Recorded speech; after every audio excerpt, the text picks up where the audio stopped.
Hello and welcome to this tutorial on iZotope's Ozone 5 mastering plugin. Ozone's been around for many years, but this latest version, version 5, is simply the best version of Ozone that's ever been, and definitely worth an upgrade for those of you who are using previous versions. Ozone combines 7 processes in one, well 8 really, because there's 2 EQs now, which we'll cover. And there's enough clout in here to cover the most demanding mastering jobs. The interface has been simplified, and we'll be covering that in great detail in this tutorial because there are many options for each module. As you can see from just looking down here, there's equalizers, reverb, a harmonic exciter, a dynamics module, stereo imaging, a second equalizer, and finally the maximizer and dithering module. We will be covering all these in detail, so stay tuned for that. And also worth mentioning is that there are 2 versions of Ozone 5 available. The one we're going to be working on most of the time is this one, which is the basic Ozone 5, which is significantly cheaper than Ozone 5 Advanced, which we will certainly be looking at the back end of this tutorial, and I'll explain some of the benefits that you get with that more advanced version. And like many things in life, it's significantly more expensive in return for just a handful of additional features. And it's up to you to really think about whether those small amount of additional features are going to be worth the extra outlay, because they are the icing on an already very nice cake here. So we'll cover those additional features later on. Now, I suppose no introduction to a plugin of this standard would be complete without the usual warning that this is a powerful beast. Because while a plugin like this can yield absolutely brilliant results with the power held within, it can also yield significant damage. And as they say, mastering is part art and part science. This plugin probably takes care of most of the science, but the art is up to us. So all I can really say in anticipation of this is a very powerful beast. And I can't wait to dive into just how powerful it is in the next few videos. So please stay tuned, and next up, we'll start looking around the interface. Now we're going to have a basic tour around the Ozone 5 interface. Now I've already got an instance of Ozone 5 ready to go.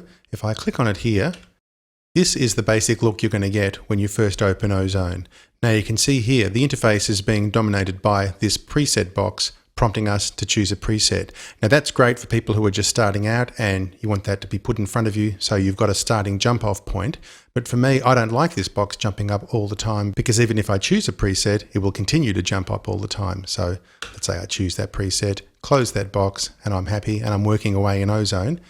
When I close Ozone and reopen it again, the preset box jumps in my face again. So in order to prevent this from happening, the first tip I'm going to give you right now is to get rid of this Show at Startup option. Take the X out of the box, and from now on that won't be the case. So now when we close Ozone and reopen it from here, just the interface comes back without the preset box. Of course, if you like that coming up all the time, certainly feel free to recheck that box and keep going that way. So that leads us in to a look now at the Ozone interface, which, as you can see, is dominated by this main work area here. And this always gives you visual feedback of the module that you're operating on at the time. In my case, this first equalizer box. So you can see down here, there's 7 processes listed here, and that's equalizer, reverb, harmonic exciter, dynamics, stereo imaging, post equalizer, and this maximizer module here, which also includes a very comprehensive dithering module inside it. And next to each one of these modules, you can see 3 little buttons. So this large square one is just an easy way of putting the processor in question in front of you. So I can click between them this way. This one next to it is quite clearly marked as a power button, so that turns the specific modules on or off. And a very easy to follow thing about the Ozone interface is that when you turn a module off, you get this very obvious sort of grayed out diffused color. So you know that module is not operating. So every single module follows that procedure. Here's the reverb module, obviously off, and clearly on. So it's a very obvious way to see what's going on. You can turn them on and off without bringing them to the front as well. So I'm turning the harmonic exciter on and off here, but we're looking at the interface of the reverb.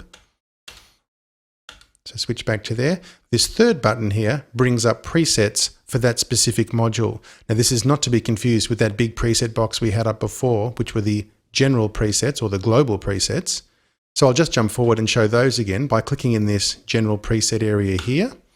That brings up the preset manager for the plugin as a whole, and that gives us some fantastic starting points with very broad settings like general purpose mastering here. So I'm going to choose slide gating, and these presets will bring in varying amounts of all the processes involved down here. So in this case, this one you can see is only using the harmonic exciter is on there, dynamics, and the maximizer. So nearly everyone will have the maximizer on because you'll want that at the end of your mastering project. But as I flick through here, you'll see different combinations of processes coming on and off, depending on the preset. So they're the general presets, and they're organized in some really clever ways. We've got these general purpose mastering ones, as I've shown, and they're in a folder there. If I close that folder, we can see another folder now saying genre-specific mastering. So now we've got some really good ideas for starting a project, maybe country, drum and bass, electro, and I can scroll down, there's loads more, jazz, house, pop, and so on. So, of course, there's no rules saying this is how a jazz or a pop needs to sound, but they're good starting points for you to then go off and tweak, because you would never set and forget with a preset like this. You would just use it as a jumping off point to modify depending on the song. So I'll close that one off. Now we've got instruments and buses. So even as though Ozone is a mastering processor and is generally used for mastering, there's nothing saying you couldn't use an instance of Ozone on an acoustic guitar track or a brass section or so on. And in fact, with Ozone 5 Advanced, one of the great new features is that all these modules can be broken off as separate plugins. So we could have just the equalizer section from here or just the dynamic section from here, all available as a separate plugin. But as I said, that's only in Ozone Advanced. So that's the global preset manager. I'll close that there. And as I was saying back here, each one of these is a preset manager now just for those individual modules. So if I want to call up just equalizer presets, I can click there, and now we've got specifically equalizer presets. And again, they're named quite cleverly with descriptive titles that can give you an idea of what you're looking at. So drum and bass boost, we can hit that. Fletcher Munson, just for a bit of a smiley face, as they say. And so on. So various presets that way. Close that. Let's look at just the dynamics presets. And this dynamics module being incredibly powerful, as we'll discuss later. Some of these presets are giving us all sorts of crazy names. A little wider and brighter, using the mid side. Just randomly scroll down here. Punch and width, rock dynamics. And so we can click on any of these and everything will instantly update. Right, so we've covered this main work area. The 7 modules here, viewing them, turning them on, going to their presets. Now each one you can see it's got a little slider here saying amount. Now this is a very clever little function. Also over here we've got a master amount. Now we'll just cover this briefly now, but what the amount does is controls how much of that module, or indeed the entire plugin, contributes to the sound. So at the moment they're all defaulting to this center point, but we can, for instance with this equalizer, let me just make it bit more aggressive. So we've got something with a lot of bottom and, as you can see, a lot of top over there. Now if I turn this slider up, it will actually push those even further. So now the yellow curve is indicating what's going out of the plugin. So it's what we've got, but more of it. If I move it to the left, what we've got, but less of it. And obviously at its very lowest point, it's a flat line again, no EQ. That's kind of obvious with an EQ, but with some of these other plugins, it's a little bit obtuse as to what this slider is doing. And in fact, we can right click on it and choose what it's going to adjust. So at the moment, it's applying equalizer amount. That's what it's doing. But what about this? Configure smoothing. If I click there and now adjust it, you can see what it's doing now. It's actually, as I go down, it's tightening up the EQ curve. And as I go up, it's going to broaden that EQ curve to make a smoother sound. And here it's like a more surgical, narrow sound. So each one of these sliders, we can right click, and we'll cover this when we talk about the modules themselves later, but we can right click and you can see various options of what this slider is going to do. So on the harmonic exciter, there's a few changes there. Stereo imaging, just one there, the amount. Reverb, just the reverb amount as well. So it varies from slider to slider. Now over here is the master one, which will change all of them at the same time. So we've got some dynamics in. Let me just call up a preset. So we've got something quite aggressive there. Okay. Now as I move this, you can see all the sliders moving. And if we have a look at the EQ module at the same time, we can see that one changing as I move the global here. And if we called up something in the dynamics that actually moved dynamically, we would see that move as well. Let's have a look. No, not this one. Let's call up another preset.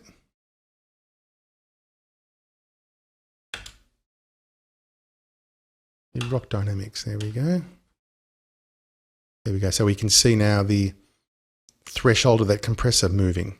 So now as I move this, that's moving. If we move over to the EQ, that's moving. So we could actually push the whole plugin or back off the whole plugin depending on how we feel. So we might have set up a whole mastering chain that's quite conservative, and we just want to see how it's going to sound if we just push everything relatively equally. And it'll do an offset as well. So in other words, if I took this one down, and as you can see, these ones are all up a bit. I can push that one up, push this one down. Now when I move the master, they won't all snap to the same position. They'll maintain their relative balances, you see. Well, in this case, that one's turned off, so turn that on. Okay, quick reset. Let's just choose that as a nice reset. And a plugin reset brings everything back to 0 as well. So that setting is saved in the preset. Now over here, we've got the input and output meters, and at the moment they're linked. So I grab one input and the two of them will move. Option click back to 0, same with the output. Over here, we've got the padlocks, which will unlock them. Now this is terrific in those times when you're trying to master something that might be a little hot on one side, and you can just separate them that way. So I'll just play a bit of music through this. And you can see, so we can turn the left, right off or whatever. And same with the output, but in this case I want to keep the output even and just adjust my left and right input. Put that back together and link them again. Over here, the plus and the minus lets us adjust just the scale of this meter that we're looking at.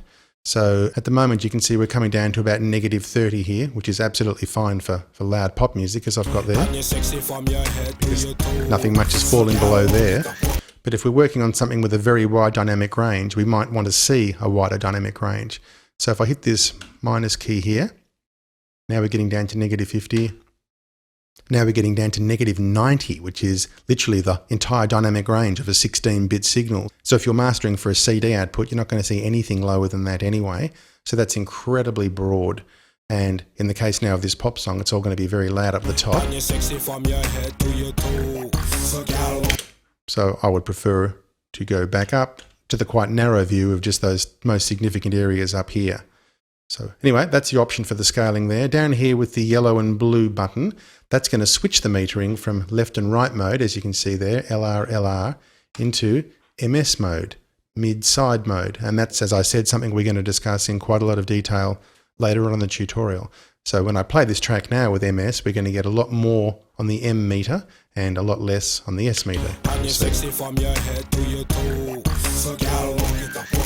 And the reasoning for that we'll discuss later and understand how to use MS more creatively in a mastering setting. So I'll put it back to left, right. Over here, a big bypass button, and this just duplicates the same bypass functionality that the main plugin bypass has there. So as you can see, on and off that way. And straight away, we're going to bypass every module, even if that module is on. So these modules are all on, but they're all going to show up as bypassed when the global bypass is on there. Now this little area here, I'll just draw a little rectangle around it there, and that's known as the standard module controls. And that's because these are the same, no matter what the module selected is, these controls are the same down here, though they do have changing functionality depending on which module is open. So first of all, over here, we can choose whether we're processing stereo, and I'll go to the EQ, which will make this more clear. We can process in stereo, which means everything we do is occurring to both left and right stereo channels. We can go to the mid side that we've mentioned, and again, more detail later, and that's when we can process mid and side independently. And one more click, we can also process left and right independently. So in this case, a separate EQ curve for the left, separate EQ curve for the right, if need be. And that varies on a module by module basis, depending on if they support mid-side processing or if they support separate left-right processing.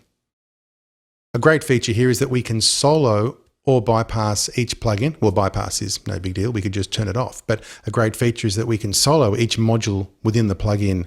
So we could have imaging on, dynamics on, whatever, all these guys on, and they're all doing something quite audible to the signal. But if we just want to hear the effect of our equalizer on the signal and not the effect of those, we can do that. And that's a very cool feature. I haven't seen that before in other plugins. So we want to know what our equalizer is doing without being biased by, say, what a multi-band dynamics processor is doing as well. Solo the equalizer and it's all done. So loving that. Next up, the options button. Scary one to push this. There are a lot of options in this plugin. Now, as you can see, there's a separate tab for every module, plus a general tab, plus an I/O tab, and there are options galore here. So we will cover most of these as we go through the various modules later on.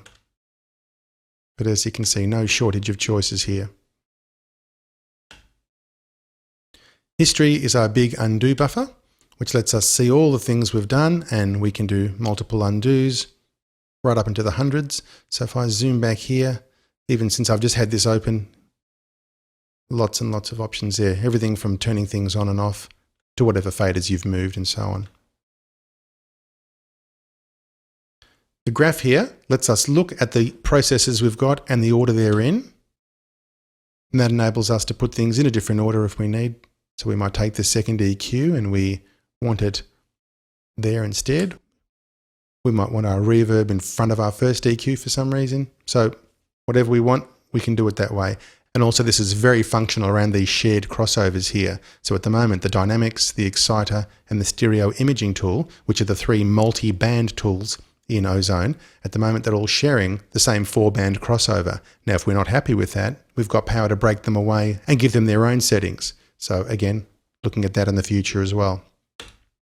And here reset will just reset the visible module back to a default setting. So resetting that EQ puts that back to a starting point. And the help here is fantastic. When you install Ozone, it installs an HTML-based help file right onto your computer.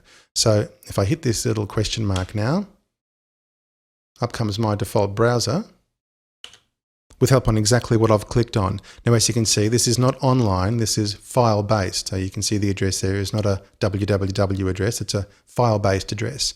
So this is all local on your hard drive, and you can search for whatever you want, or we can come into here and let's go into our imaging and decide we want some help on that. Stereo imaging. Lots and lots of detailed instruction on everything right under your nose. So that's just a brief tour now around the Ozone interface, and now it's time to start dealing with the modules one at a time and getting into some real detail. So I'll see you in the next movie. So the first module we're going to look at is the equalizer module here. Now, as you can see, there's two equalizer modules, this one here and another one over here called post equalizer. Now, for all intents and purposes, they're both exactly the same. There's a few reasons why you would have two, and one obvious one to me is that you would use this first equalizer to kind of condition a sound before it gets fed into dynamics modules, such as a compressor over here, where perhaps you might have some frequencies that are sticking out too aggressively in your mix, and you don't want the compressor to react adversely to those. So you might equalize over here for flatness first, then go into your dynamic stage over here, and then perhaps after that you might want to then add some sweetening equalizer, to push the bottom end a bit harder or to push the top end a bit harder, whatever you might choose. So think of it in terms of this one's more of a corrective EQ, that one's more of a sweetening EQ. And there's other reasons as well, but that's just one. And of course you don't have to use both EQs at all, just use one or the other. The rules are totally up to you. But let's have a look at how the EQ module works anyway. So as you can see, I've got that showing now and it's turned on, and it's the only module we've got turned on in the whole plugin at the moment. So right now we can see the display is at its full size. If we want to see more EQ controls, we can click on this plus button here and our visual display will shrink a little bit, and up pops all these parameters here. So now as you can see, there's 8 possible bands of EQ, which is more than enough for any task you'll be handling, I think. And within each of those 8 bands, we've got loads of filter choices. So I'll just turn on band number 1 by clicking on that there. I could also just double click anywhere in here if I want, and a band will appear. In this case, it's gone to 3 because I'm sort of near that end of the spectrum there. If I double click up this end, number 7's chosen to turn on because I'm near that end of the spectrum. So you can double click here to turn on bands that are off, as we can see, or we can manually turn them on and off from here. So in this case, I'll just go to number 1 and drag it out a little bit into here, and we can have a look at the filter shapes that are on offer. Now at the moment it's on a vintage low shelf option there, so that was the abbreviation V, low shelf there. But as you can see, there's loads of options for every single band here. So we can go for a traditional parametric bell shape here, and that's one we're probably all familiar with from parametric EQs. And just for the controlling now, as you can see, I can grab this little dot in the middle, I can drag up and down or left and right. If I don't want one to affect the other, I can hold the shift key down as I'm moving in one direction. So if we put that back to 0 again, if I want to move only up without any risk of moving left and right, I can hold shift key down and move up. Now, right now, as you can see the mouse there, I'm moving left and right, but it's not going. Vice versa, I'll release the shift key now and I want to move left and right, but not up and down. So I'll hold the shift key down and I'm moving left and right. And as you can see, I'm locked from vertical movement there. So that's handy. Next here, we've got the width control can be adjusted via these brackets here. Of course, all these can be adjusted just by dragging in these boxes as well. But if you want to do it graphically, grab the width control there, and that's the width of our bell filter. So they're the 3 controls we would need. If you want to double click on this, that puts it back to 0 as well. Keeps it on, but sort of resets it back to its default. Other filter shapes available to us are different sorts of low and high shelf, analog and vintage filters. And these are purely a matter of just personal preference. So have a listen and see what you prefer. The analog filters are more typical shelf filters that you would have heard in other equalizers, whereas the vintage filters are more modeled after classic Pultec designs. So slightly different shapes. If I put it on the vintage and push up here, we get a very, very smooth, long shape here. I can adjust the Q here to get a little bit of kind of what's called overshoot, like a little bit of a dip at this end. If I move it in, adjusting the Q there, as you can see, changes the shape. If I put this on analog, it'll behave slightly differently. So low shelf analog, drag that out more into that region there. And now the shape has a slightly different sort of action, like it tightens it up through here, but it doesn't actually put it under the line there at this end, like the vintage filter does. So different shapes for different scenarios. As like anything, just listen and see which ones you prefer. Sometimes those vintage filters are fantastic on the bottom end of drums, for instance, because you can boost the very deep bottom end, and then just under here where kind of the mud tends to appear, you can suck some of that out. So for instance, if I put it back to a vintage filter here, you can boost drums here, so you can get a massive bottom end, and then over here where it can get tubby, well actually that's about 500. You want to go a bit lower than that, say around 200-ish, where the drums can get a bit tubby. You can kind of get that, let go. You can get that little dipping effect under there, which smooths out that mud, but you still get this thunderous bottom end down here. So more experimentation on that, but it can be very useful.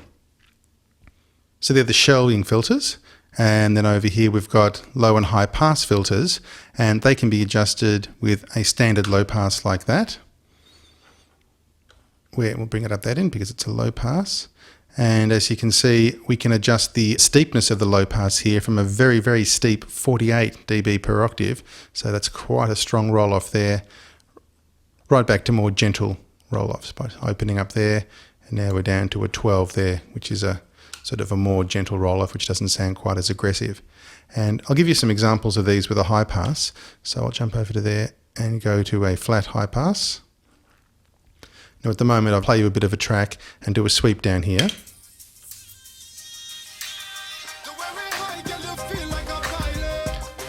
So that's a gentle 12 dB per octave filter. If we make that very steep, it'll be much more aggressive with its roll-off, and we'll get a little bit of resonant ringing, but at the same time we get to preserve more of the spectrum before the roll-off occurs. So you can hear that kind of whistly resonance.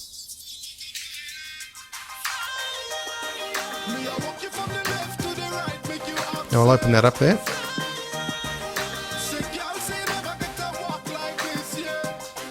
So you can hear the subtle difference there as I open and close that down at that level there. Now, even more aggressive than that is we can have brick wall filters which, as you can see, it is like tumbling off a brick wall there. That's even steeper than 48 dB. It's significantly steeper. And now that will ring and whistle even more, but we can use this if we want to set a sort of a hard roll-off point that we don't want anything below, or if it's a low-pass filter, we don't want anything above. So let's have a sweep on that. So even more sort of resonant whistling there.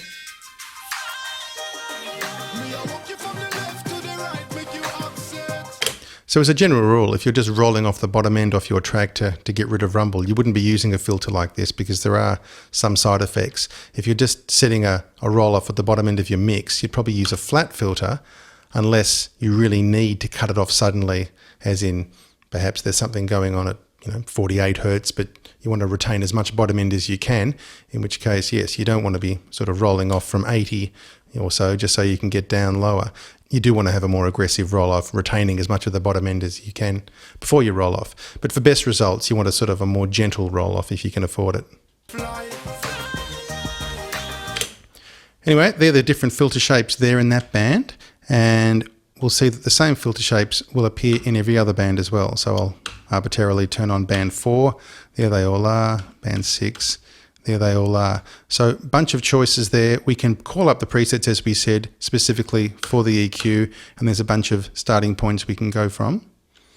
And we can just flick through those, and we can see some use more bands than others. Now that one that was orange there, it's gone into orange because it's actually splitting mid and side mode up, and we'll cover that in an upcoming movie, as I said. But that's why that one's gone into the orange mode, because we're looking at just the mid of the mid side at the moment. But all these other ones are showing you in red because they're in stereo mode, as you can see by this little option there. And that one in green because we're seeing just the left of the left-right mix. And we can show that now. So over here we've got, as we said, the stereo option, the mid-side option, or the left-right option. So it's quite simple really. Right now we're adjusting just the left of the left-right option. So if I push up over here, I'm pushing up just that area on the left-hand side. If I switch over to the right, we can see it's flat, so I could push that on the right-hand side. So now we've got a separate EQ on left and right. Now, if we want some things to be common, we can hit this little link key here. And for instance, that band there, I'll pull that down, and now that will be common to the two of them if I flick between. But they've still got their other unique things between them. Now, because this can get quite confusing quite quickly, they've color-coded things so we can see what we're doing. So green line there showing us the EQ of the left side, blue line showing us the EQ of the right side. And conveniently we can solo one side or the other as well. So I've made a bit of a mess of that. Let's clear it up and we'll do this a bit more cleverly. So let's take the left side now and we'll take out a whole lot of bottom end on it because that would be easier to discern. So I'll play.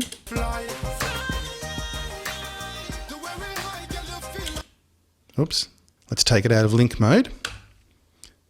And now we'll play and we'll drop the bottom end on the left side. Right, now if you're wearing headphones, that image should be immediately apparent. And we'll go to the right hand side here and we'll just push the top end on that.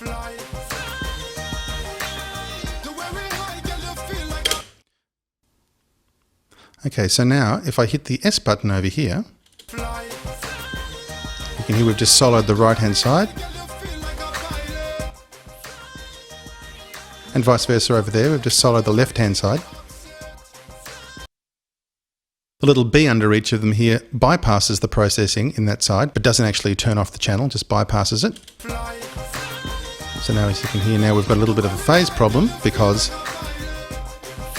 there was a time alignment issue there. So now by bypassing the left-hand side, there's a sample delay that we've incurred because the right-hand side's still getting processed, the left isn't. But the processing has stopped, as you can hear. And ditto over there, I've now bypassed the processing on the right-hand channel. But of course you wouldn't use that in normal use because you've created a latency there. Now one thing we haven't looked at yet is up here the EQ mode overall. Now matching is a special function which we're going to deal with in a later movie where you can actually take the EQ spectrum from one track and match it over the one you're working on, which is amazing. But at the moment, your choices here are just analog and digital. So as you can see from the pop-up help there, this is an analog modeled curve. And over here we have digital modeled curves, which are more precise. So I prefer analog model curves in general, which are more the sort of EQs we've grown up and heard before the digital revolution took over and made things more accurate and more precise, but not always more musical or musically pleasing. So now the analog model curves have a different sort of sound, and it's not something we can really sit here and kind of A-B quite so easily. But again, play with this stuff and see what you prefer in your work. Now, a couple of little right-click tricks we can do, just looking at this note in front of us now, instead of having to come down here and choose a new shape if we want to. So let's say we're boosting there and we want to change the filter type. We can just right-click on the node and that'll pop up the same thing. So we want to switch that into a analog high shelf filter, and then we tighten that up, decide it's not what we want. So let's try instead the vintage high shelf filter. So go there, don't like that, change it to a resonant high pass filter, and so on. Adjusting there. So right clicking there is cool. Down here on the frequency scale, we can right click that and view the frequency with other characteristics here. As you can see, just changes the way the bandwidth is displayed. So there's a few options there. Now over here on the gain axis, first of all, we can click and drag over here, which is great because if we've got, say, a lot of boosting going on in a band, let's just change that to something like that. We've got a lot of boosting in the band, but no cutting. We might want to just see more of the boosting, so drag the 0 point down here, but see more of the action that's going on above the line. But better than that, we can right click on here and change the overall scale. So let's put this back in the middle, put the 0 pretty much roughly in the middle.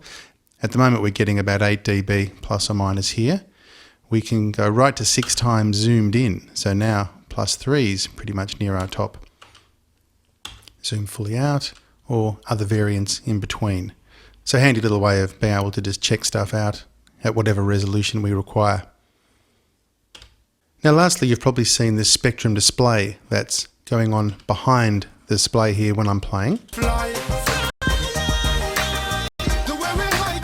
So by default that comes on. If we don't like that, we can right click in the screen here and we can go to EQ options and choose to not enable the EQ spectrum.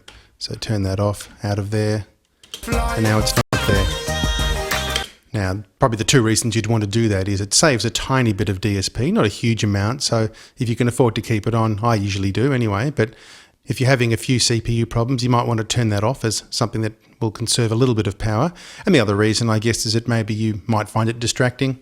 I actually quite like it, but if you do find it visually distracting, you don't want it there. Easily just turn it off.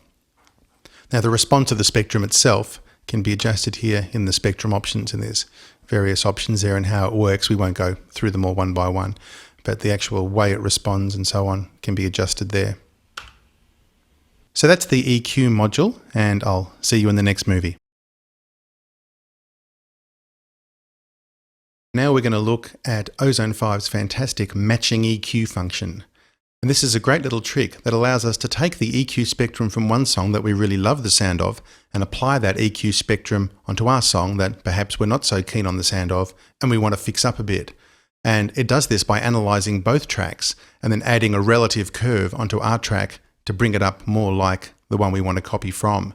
And it breaks up the spectrum into an amazing 8,000 bands to do this. So it's pretty amazing and it's good fun to play with. So let's have a look. At the moment we've been messing around with EQ in the traditional sense. So we've been under this tab here, EQ bands, and we've got our 8 bands that we've been turning on and off and dealing with that way.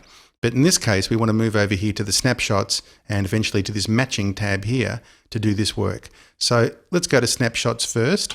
And in here we can see a little list there, and we're going to take a snapshot or possibly more of our track and also the track we want to borrow from. So I'll play a little bit of our track now so you can hear what we're up against. So here it is. It'll start in the chorus and then move into a verse.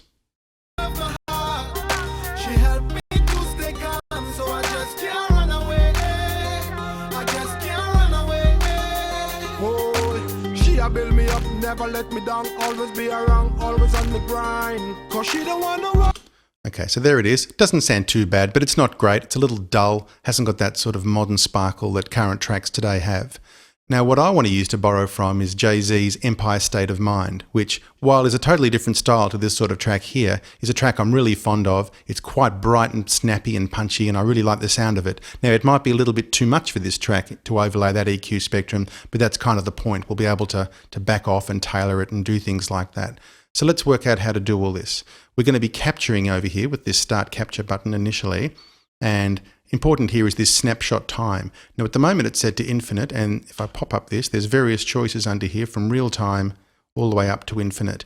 Now the difference here is that real time will take an immediate snapshot of just that exact point, like taking a photograph. And that might be useful in some circumstances. Probably for what we're doing right now, not a great idea because it's only going to be taking a single snapshot in time. Whereas really we want to kind of get an overall feel of what the spectrum of the song is. We want to get one over time. So even 1 or 3 or 5 seconds may not be enough. So in this process, I'm a fan of say 10 seconds or even infinite.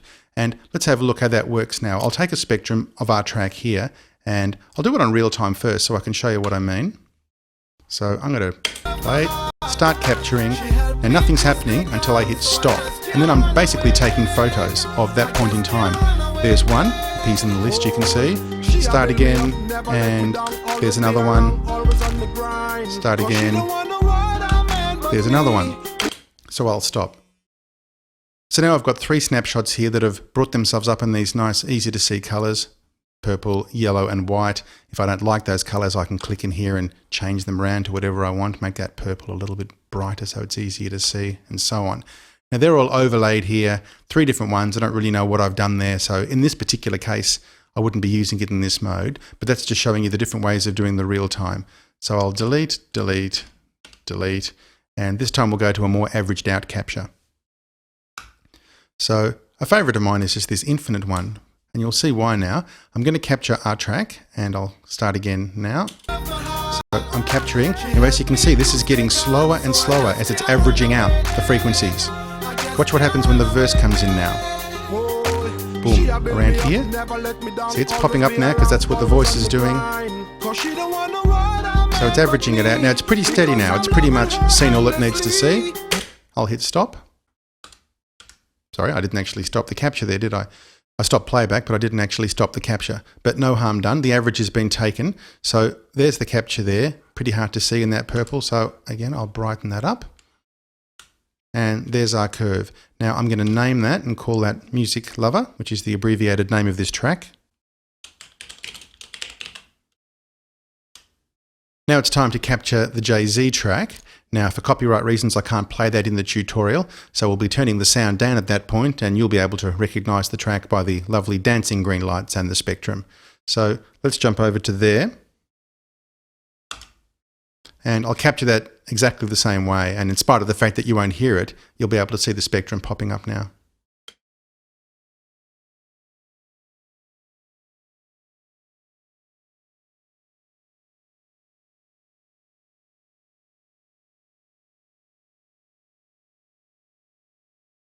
Okay, so you can see there, it's not that dissimilar in shape, but it's a lot brighter, that track. Now, the reason it's a lot louder is because I'm using a finished mastered professional mix there, so it's a lot louder on the spectrum just in terms of amplitude. But you'll hear it'll make a huge difference when we apply this. So I'll rename that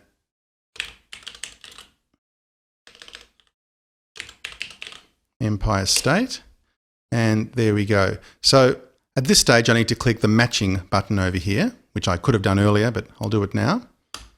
And that's brought up this red line, which is telling us what it's going to do to our mix to make it sound more like the other one. And I'll jump over here to the matching tab now. And over here, it's only a slight change there because this amount at the moment is only on 10 out of 100. Now this slider here, as you can see from that pop-up help there, is going to show us how aggressively the snapshots will be matched. The higher I bring this up, the more kind of jagged and aggressive that red matching line will get. You can see, so it's exaggerating how things are, and that's what it's seen. Now, before we jump to that, let's look at this section over here, the matching from and apply to section. So what we need to do is match from Music Is My Lover and apply that to Empire State of Mind. Now, oddly, it sort of works the opposite to what I would have thought. I would have assumed the logic is we are matching from Empire State of Mind, which is the commercial track, and we are applying it to Music Is My Lover, which is our track. But the way it works is actually the opposite of that. So we're matching from Music Is My Lover and applying it to Empire State of Mind. So this red curve here is what's going to be applied to our track to bring it up to the commercial track. So as we said, that's the amount or the kind of aggression of the matching curve. And over here is the smoothing. And as you can see, if it's not smooth at all, then it's incredibly aggressive. That's exactly, I mean, you might think that putting this up to 100 and then putting that down to 0, well, that's now giving us exactly what it heard on Empire State of Mind and applying that to Music Is My Lover. That's not really going to be a great example. And I can play that now to show that, because that's just way too aggressive. So this is what that would sound like. So it's really kind of all sort of phasey sounding, isn't it? Not pleasant at all. So while kind of mathematically or technically that might be a great thing, it's not what we want in a musical context. So iZotope tends to recommend sitting this thing at around 50 or so, and give or take whatever your taste incurs. And then we need to do some sort of smoothing, otherwise it's too aggressive with this here. So let's just smooth it out. Obviously, if we go to 100 there, it becomes just a very straight line. So if we just bring this down so it looks like a kind of natural EQ curve, maybe around there, and you can see there's a very now pronounced high-mid bump, which is exactly what our track was lacking. It was a little dull in that area. So if I bypass the whole plugin and play our track,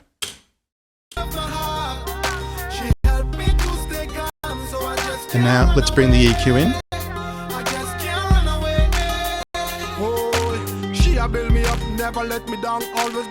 Bypass. And there it is. Now for this track, that doesn't sound quite right, but what is fantastic is that we can take that matching EQ, say thank you very much for helping us along the journey this far, and then we can switch back to the normal EQ. That overlaid EQ curve is still there, and now we can come into our normal EQ and just go, that sounds reasonably good, but I think I'll just pull back some of this kind of honky high mid. And you can see now, using quite a broad EQ, I'm picking up that whole spectrum and moving it.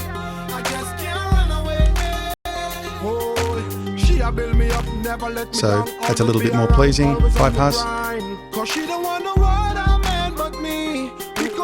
Bring it up a bit more.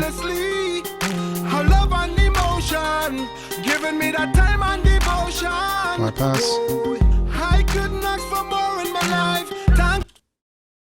So I'll just go a little bit too far, then pull it back a bit.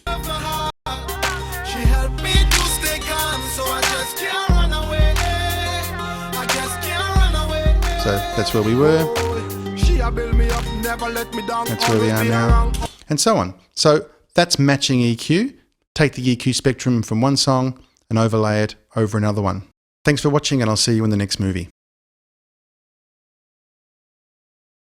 Now we're going to have a look at MS processing, because this applies to several of the modules in Ozone 5.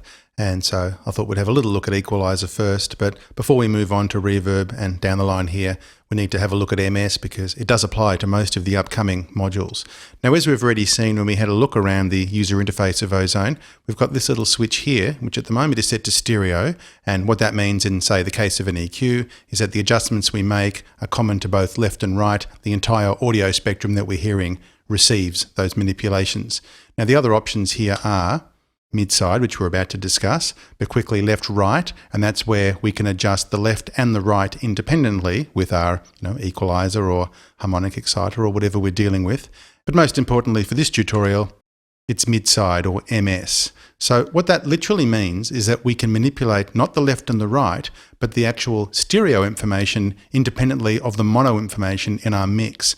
Now that gives us amazing power in a mastering setting because it broadens our mastering palette into a whole lot of things that we previously couldn't do. We can solve problems that we couldn't solve before, possibly even balancing problems, or we can create illusions of brightening things up without making them over harsh because we're brightening, say, the sides independently of the middle and things like that. So let's have a look how it works. This little matrix down here just shows us the mid is at the moment lit up. So that's the orange one. That's the line we can see. I can click on side. Now our spectrum here changes to blue. So we can work on either the mid or the side. If we choose for certain operations, we can hit this link key, and then whatever we do will happen to both mid and side.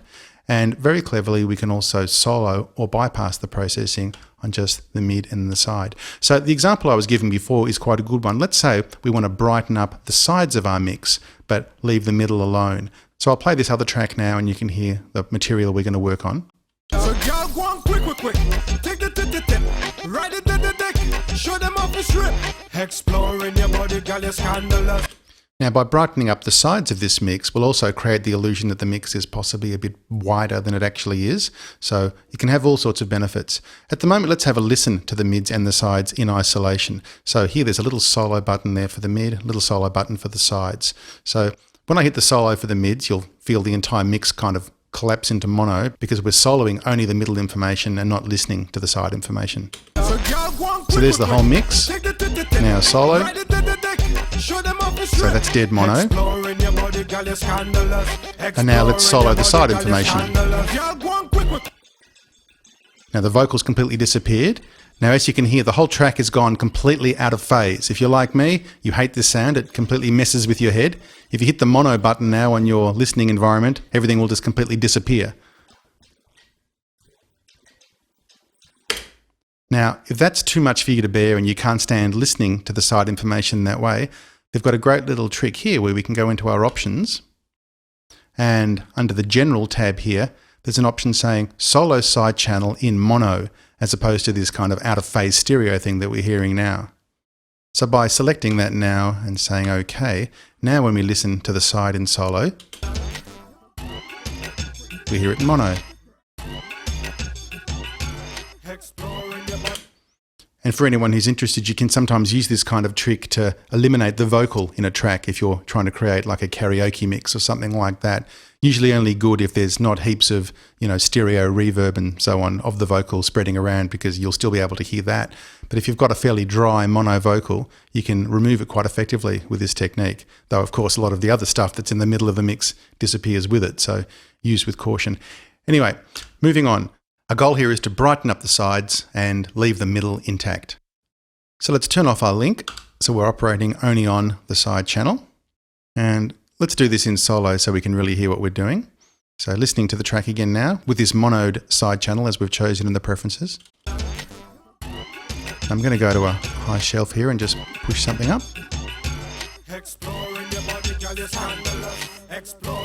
And I'll go to a bell there and just make it even more obviously brighter. Okay, now let's hear it back with the whole track. And now let's bypass what we've done so far. So nowhere near as exciting. When I bring it back in, listen to how the sides take off.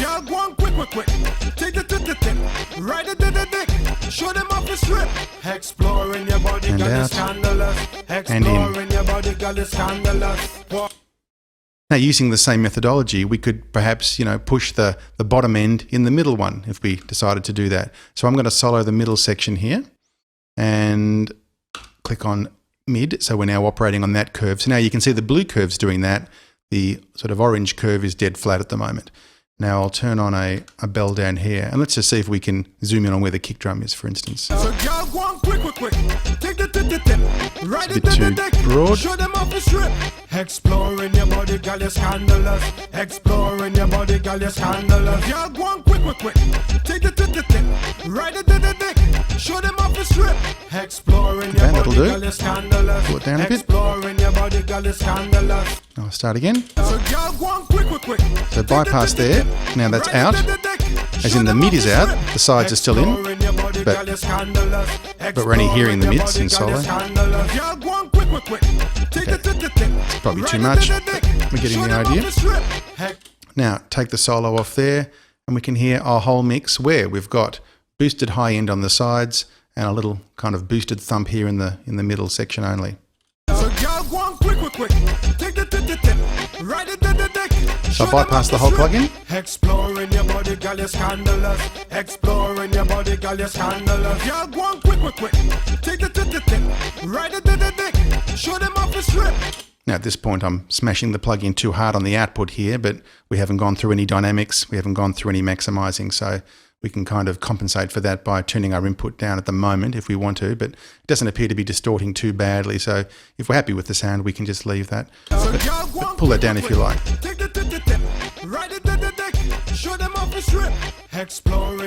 But already we've significantly kind of sparkled up the track. It's sounding a bit fresher now, and that's a good start. So that's mid-side in its basic mode. We will look at mid-side in these other modules as well, because it can be extremely useful, especially with dynamics and things like that, where you can tame certain parts of the sound field independent of others. So thanks for watching, and I'll see you in the next movie when we're going to cover now the reverb module. Next up, we're having a look at the reverb module. Now here's the basic reverb interface in front of us at the moment, and the difference now is we have a little button up here that allows us to switch between two views. Now at the moment we're seeing the cutoff view, so we're seeing the frequency shape of the reverb that we're going to have running, which we can grab here and we can do a high-end roll-off there, and similarly over here we can do a low-end roll-off, so we can tailor the response of our reverb that way. These aren't repeated in controls down here, you just do it graphically from there. The alternative view up here is this impulse response view, which gives us a visual representation of what's going on with our reverb decay. Now, one really important thing about this reverb in Ozone is that it's a hybrid reverb. That is, it's both an impulse response reverb and a synthetic reverb. Normally reverbs are one or the other, an impulse response reverb being the one that samples a real space and recreates that very accurately in the digital domain. The downside of impulse response reverbs generally is that they're not particularly manipulatable. They're pretty much fixed, and sometimes just a few little controls you can change. The benefit of synthetic reverbs is that they're very, very tailorable. They're sort of like a synthesizer of reverb where you can adjust many parameters. So what's great about this reverb is that the early reflection section of the reverb, which is down here, uses the impulse response. So we've got a very accurate impulse response of a room, a plate, or a hall here. And as I click on those, you can see the response curve changing up there.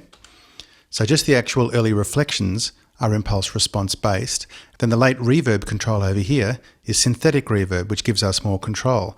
So while we've got this very accurate impulse here, we can then make adjustments over here over a much greater range. So in many ways, this reverb is a combination of the two. Now, it's been touted as a mastering reverb, which in the past I would have considered was almost a contradiction in terms. I never considered reverb as something you would do at a mastering stage. It's usually, the domain of frequency or dynamic-based things such as equalizers, compressors and so on. But I've come around to the idea for a couple of reasons. First of all, it's a really nice sounding reverb. It's not overcomplicated, and sometimes you get those dry mixes that just need a little bit of waking up. And we're not talking about the sort of reverb that you would put on a vocal, which is often quite obvious. It's usually quite a subtle thing, this reverb. Now, it can be broken off if you've got the Ozone 5 Advanced package, which we'll discuss in more detail later. It can be broken off to be a standalone reverb plugin. But even just within the normal Ozone 5 here, you'll find this can be quite useful. Now, it's got the standard reverb controls that you're probably very familiar with. It doesn't go into great detail about diffusion and things like that.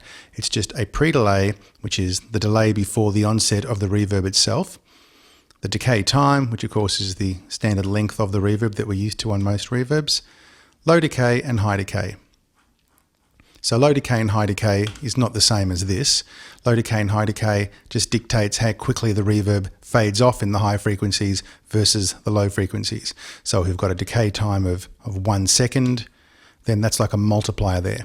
In this case, that's roughly at 1.0 as well. So the low decay would roll off in 1 second, whereas the high decay in this case would be 1.7 times 1 second. So these are like multipliers of the decay time. So in this case, you could make a darker reverb that's heavier there and rolls off quicker in the high end. That's distinct to how it actually rolls off after the fact here with this EQ. So that's even when these guys are fully extended. That multiplication still applies.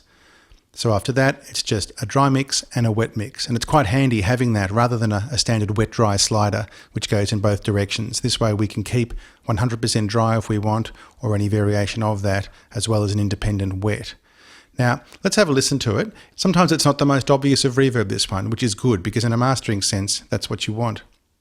So just for exaggeration's sake, I'll leave that on Hall, and we'll just make some large reverb so we can hear what it sounds like quickly. Back to your lips, that's my mission. I will be So at the moment we're 100% dry, no wet there.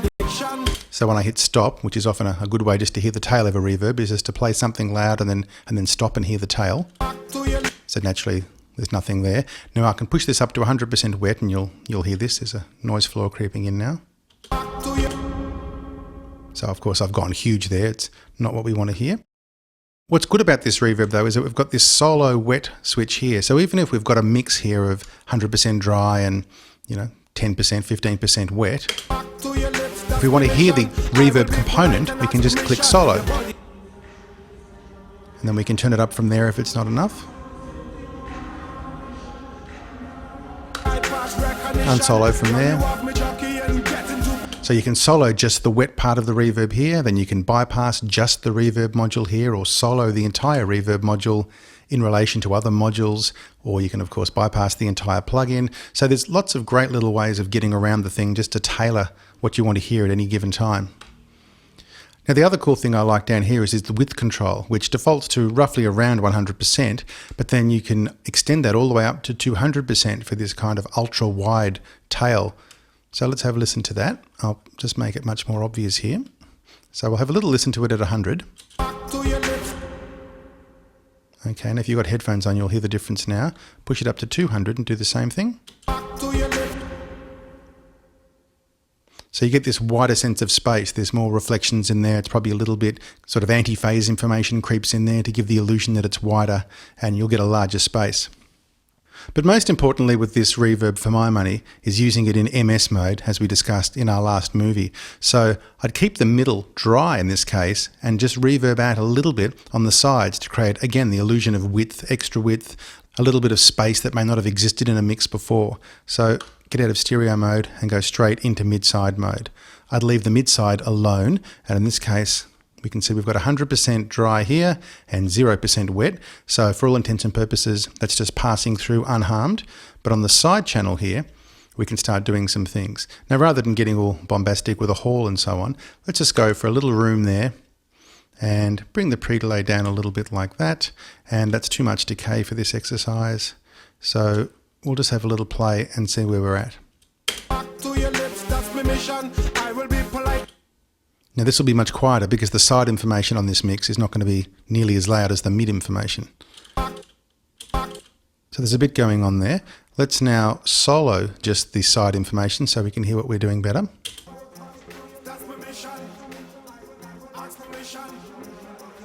Right, so we can hear actually delays that are going on, which of course is in the mix.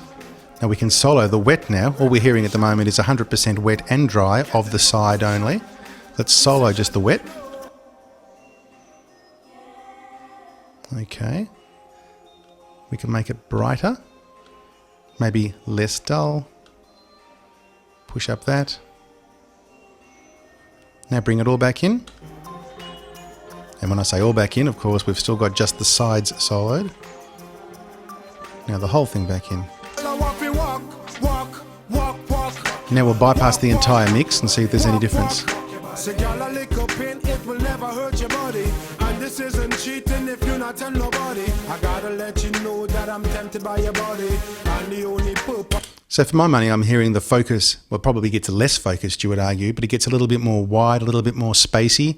And that's just an example. I haven't necessarily tailored that for this song particularly, but just to show you that you can do that sort of thing with your mix. Sometimes if it's a kind of a boring digital mix, it gets a little bit too sterile and everything's all in one spot, and you can kind of smudge things a little bit this way. So I hope that's useful for you. So just as we discussed in the mid-side tutorial, these standard controls now can be used as well, so we can link them if need be and focus on both sides, bypass just the processing on the side part if we want to. So we can just use that, there we go.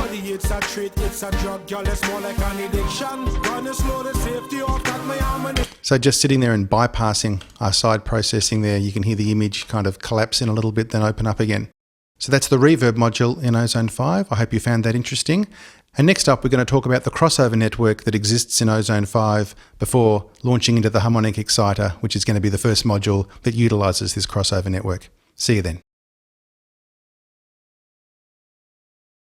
Next up, we're going to take a look at the crossover network, and we're doing that now because before we can dive into these three modules here, the harmonic exciter, the dynamics module, and the stereo imaging module, we need to understand how they work. And all three of those modules are multi-band modules, which means they can process their audio between 1, 2, 3, or 4 frequency bands.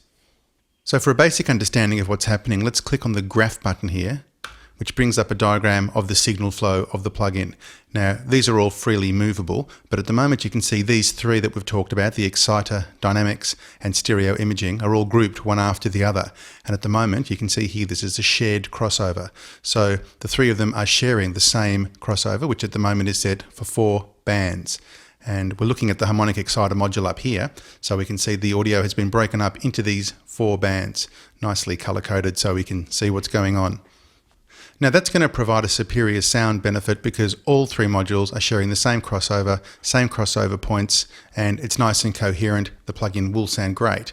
But if that's not to our liking, we're totally at our will now to break these away and make them totally independent of each other. And in fact, the moment we change the order of one of these or drag one of these other blocks into the middle and break this little kind of group they've got going there, they're going to be independent. So for instance, if I want this EQ2 to occur before the stereo imaging module, I can break this off and drop it over there. Now, as you can see now, these two are still using the shared crossover, and this one's on its own. Still a 4-band crossover, but now I'm free to adjust that any way I want, and in fact can make that 3, 2, or 1 band if I choose.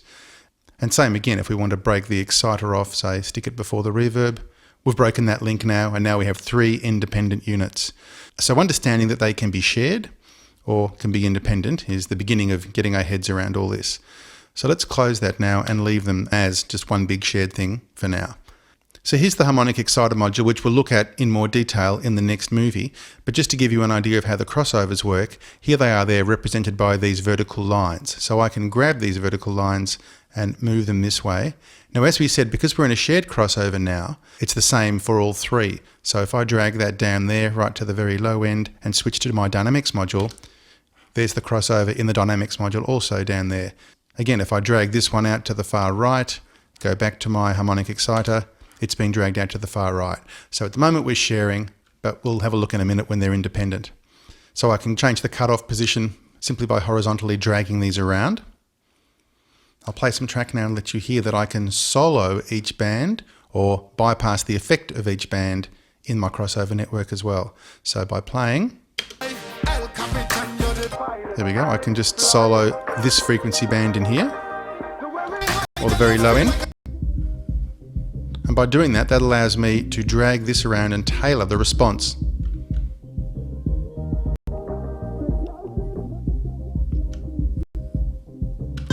So if I was working, say, in the dynamics module and trying to create a de-esser, I can hone in on where those S frequencies are. So I could solo this and kind of just zoom in and, be a bit higher actually, wouldn't it, for a de-esser?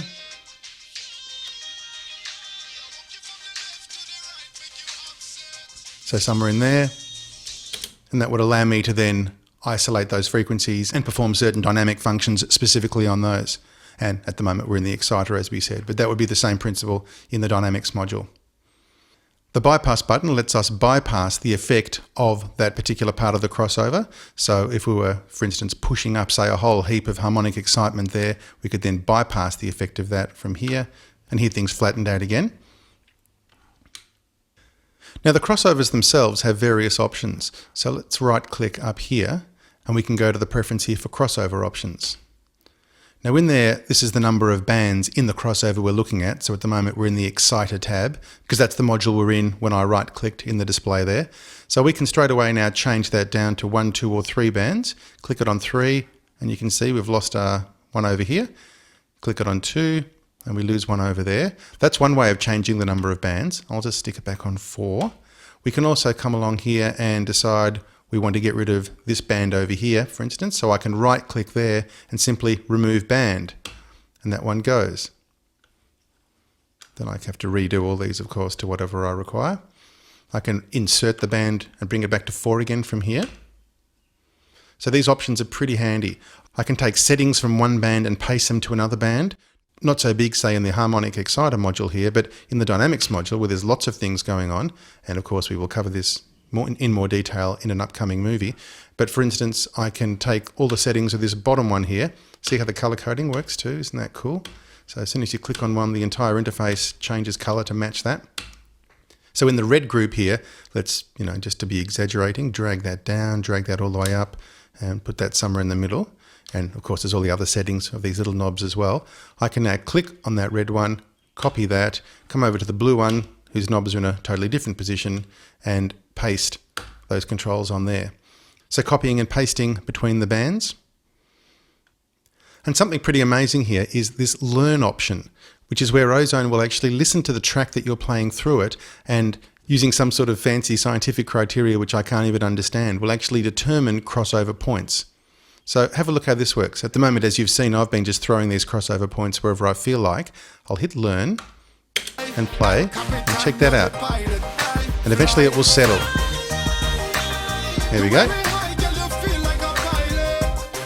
And that's it. So it actually searched around as you saw, and then when it finally settled, that's when our spectrum started dancing again, and we knew the learning process was done. So let's go back into the crossover options again. And we can see here there's 3 different crossover types. At the moment it's on hybrid, and if I click out of there, analog, and if I click out of there, digital. Now, these are 3 different ways the crossovers work. The slopes on the roll-offs in the analog mode are typical of those of old analog equipment, and while not being sort of accurate in a technical sense, they have a certain character and sound to them that is actually very pleasing for our ears, but isn't necessarily absolutely technically spot on, as opposed to digital, which is much more technically spot on, but has a trade-off, and that trade-off is a higher DSP usage and also a higher latency, which we can check in Pro Tools here, for instance, by looking down here at the latency of that track, which in this case is over 1500 samples, and watch what happens down here at that readout when I switch between these crossover types. Back to 300 plus for hybrid, and way down to just 43 for analog. So the hybrid one, as you could probably imagine, is like a cross between the two. Has certain elements of both the analog and the digital crossover, kind of doing a best of both, but not necessarily the same as either. So if it's absolute accuracy and transparency you're after, digital's probably the one you want. Analog's probably the one you're going to want if you want a certain character and aren't necessarily concerned with accuracy as such, but just want a certain sound that it gives. And it's one of these things where you're going to have to experiment, play through it, do some switching as you go and see which one you like. Digital is the only one that allows us to actually control the crossover size. So the crossover is the way the bands roll off and merge into each other. So as I open up this queue here, you can see that that's getting much tighter now, the way the bands respond between each other. So in other words, one will roll off much quicker and the other will come in much quicker. Whereas if we soften this here, there's a much higher blend between the two, as you can see, where they fall off and the next one begins. And if I switch over to the other modes, I won't have this crossover Q control. It grays out and I'm at a fixed length. But you can see the display change between analog and hybrid. So you can see there's all 3 are different. So just quickly before we finish this tutorial, let's create all 3 differently and have all 3 with different numbers of bands in them. So if I bring up graph now, they're still shared as we can see. Let's break them off from each other. Now they're all independent, but they're all still 4. So that's the dynamics we're looking at right now. We might say remove band and make dynamics a 3-band module. Let's go to exciter and leave that one as 4 and switch over to stereo imager and make that one just 2. So we could remove a band there, remove a band there, and there it is. So we've got 3 different crossovers in 3 different plugins, totally unrelated to each other right now. If we look in the graph now, we've got 4 there, dictated by that, 3 there, and 2 there. And we can turn the modules off here, and the appropriate module here will then sort of grey out, the crossover will disappear, it's no longer being dealt with. So same with that one, greys out there, and that one greys out there. So that's the crossover network in Ozone 5. They can all be linked together to share one coherent crossover, or broken off to be totally independent from each other. Now next up, we're going to look at the harmonic exciter module in proper detail. So now we're going to have a look at the harmonic exciter module that you can see in front of you here. Now at the moment, we've got all 4 bands in our crossover active. So that's why all 4 of these sliders here are all ready and not grayed out. If we were to change that crossover to less than 4 bands, the associated faders here would be grayed out. So we can do that quickly just by removing that band, and now this blue one is unavailable and the other 3 are active. But let's get back where we were. So this module has 4 different modes, and you can see them on the left here. You've got warm, retro, tape, and tube, and each one's bringing a different harmonic distortion model to the party. Because in real terms, that's what this module is. It's actually adding distortion. But when I say distortion, I'm talking about hopefully a pleasant and nice sounding distortion, as opposed to a grungy, horrible distortion. And rest assured, you can create a grungy, horrible distortion if you overdo this too much. And that's why discretion is probably the most important thing with this module. In fact, I would rate this as one of those modules in Ozone where, as much as you can do wonderful things with it, it also has the potential to create some real damage. So treat this one with care, because the beauty of this is also its downfall. You can really excite high frequencies and make your mix sound very bright and exciting, but at the same time it's easy to overdo that because of the way our ears quickly adjust to what we're hearing and begin to accept it. So before you send your mix or master off, make sure that you've lived with the sound of this for a little while and made sure you're really happy with what you've got, because it's a powerful little tool, as you'll see now. So these 4 modes, as I said, represent different styles of distortion. Some of them are pushing odd harmonics, some are pushing even harmonics. In a really simplified way, the even harmonics tend to be the ones that sound a little more pleasing to us. The odd harmonics are the ones that tend to sound a little bit more harsh and aggressive to us, but sometimes that can be exactly what we need as well.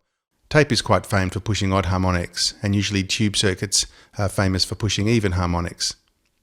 Now, of the 4 styles here, retro is most reminiscent of kind of like transistor distortion, and that's largely odd harmonics. Tape down here, as you can see by the pop-up help there, also pushes the odd harmonics through. And the tube and the warm are more your even harmonics ones. But they do sound very different from each other. So let's have a listen to these now, and we'll do an exaggerated case just so we can make sure they really stand out from each other. I'll stick it on warm first, and we'll try it on the bottom end, though usually excitation's on the high mids and the highs, but you can also create a nice sort of warm, grungy tone if necessary, if your track needs that, by pushing the bottom end. But just to hear the distortion characteristics of each plugin, we'll push the bottom end right up here. In fact, let's solo that band now. So now we're only going to hear this. Now as I push this up, you can hear what it's doing now. If I just bypass. Okay, if I go to retro, now you can hear that's breaking up because I'm pushing too much. So you can hear with that slider there. So we're getting more aggressive now. Now tape is really breaking up. So you can hear that, and tube is possibly more aggressive still. There you go. Now of course we wouldn't use it in this context. I mean, if I put that in the mix, it's too much, it's distorting. But listen to what it can do to that bottom. So it has got the ability to make that bottom not so much stick out. It's not going to make your kick drum more snappy or anything like that, but it's going to make the bottom end of the mix appear apparently louder by pushing through, because you're creating higher harmonics. So the frequencies are here, but we're creating harmonics that are stretching right into the kind of more sensitive section up here. So you can create that illusion that there's more bottom end than there is without actually creating more thump. But more importantly, as we said, it's the high frequency excitation that this module is probably going to be used for more. So I'll pull that back down, and we'll do the same thing here, just in isolation. Let's use the mid-highs here, which we're very sensitive to with our ears, and solo that up and do the same thing. So you can see there. I suppose I better explain quickly that the amount and mix sliders for each one. The mix is kind of like a wet-dry mix between the original unprocessed sound that we've got to start with and our excited version. So generally you could leave that at 100, let's say, and then the amount controls like how many harmonics are being mixed into that signal. So the more I push that up, we're pushing more harmonics, a higher number of harmonics into our mix. Now, of course, there could still be a case to push this up and at the same time maybe pull that down to compensate as we go. So we're pushing in a lot of harmonics, but blending them wet-dry style, not as heavily, or vice versa, 100% wet-dry and pushing less harmonics in. So just for this exaggerated example, let's push that up quite high and listen now. I'll go to warm first. Okay, move to retro. Okay, that one really kicks in.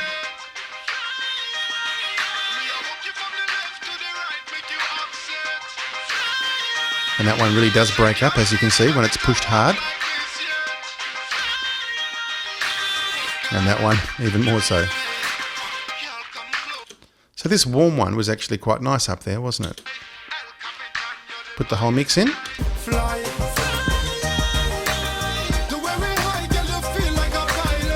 Subtle. As opposed to, say, tube, which is going to be very aggressive, as we heard. So we would just mix a tiny bit of that in.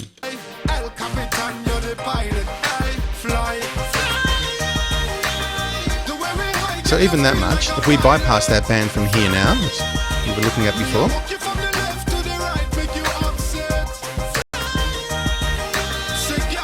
yeah, so it does create quite a certain amount of audible distortion, so you have to be very careful how much you dial this in. And in fact, if you look at the presets that iZotope provide here, I'll just jump through a few. Look at the amount slider in some of these presets. You can't see the ones hiding behind here, but they're quite low. So even something that's designed to give you a very bright tone, let's say add sparkle, I'll hit on that, we'll close that.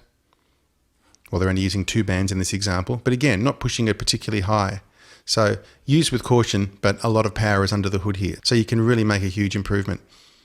Now let's switch back to 4 bands. So insert a band,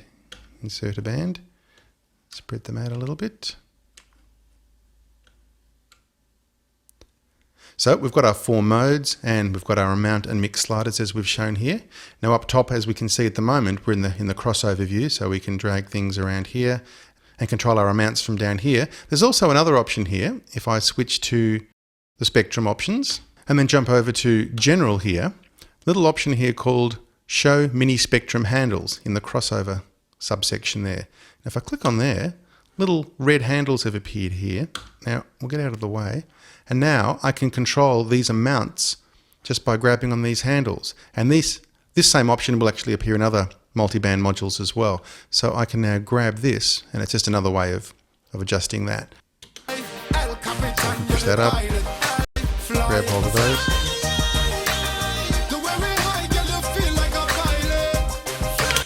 So handy as well. So just sticking with the view for a minute, that, as we said, is the crossover view. Over here, we've got the post filter and excitation view.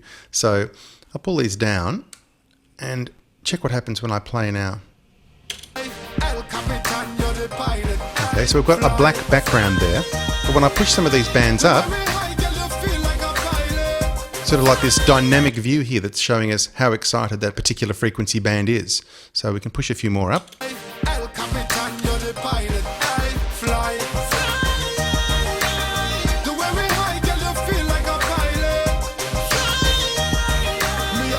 So a handy little visual aid there just to see how much harmonic excitation is occurring within a certain band. Also here we've got a post filter that we can apply over the entire module at the end of its line, and this is just a basic low pass filter, but we have some control over it. Have a look at this. I'll push that up first, and now, so you can't go above 0, but you can shape things well below that.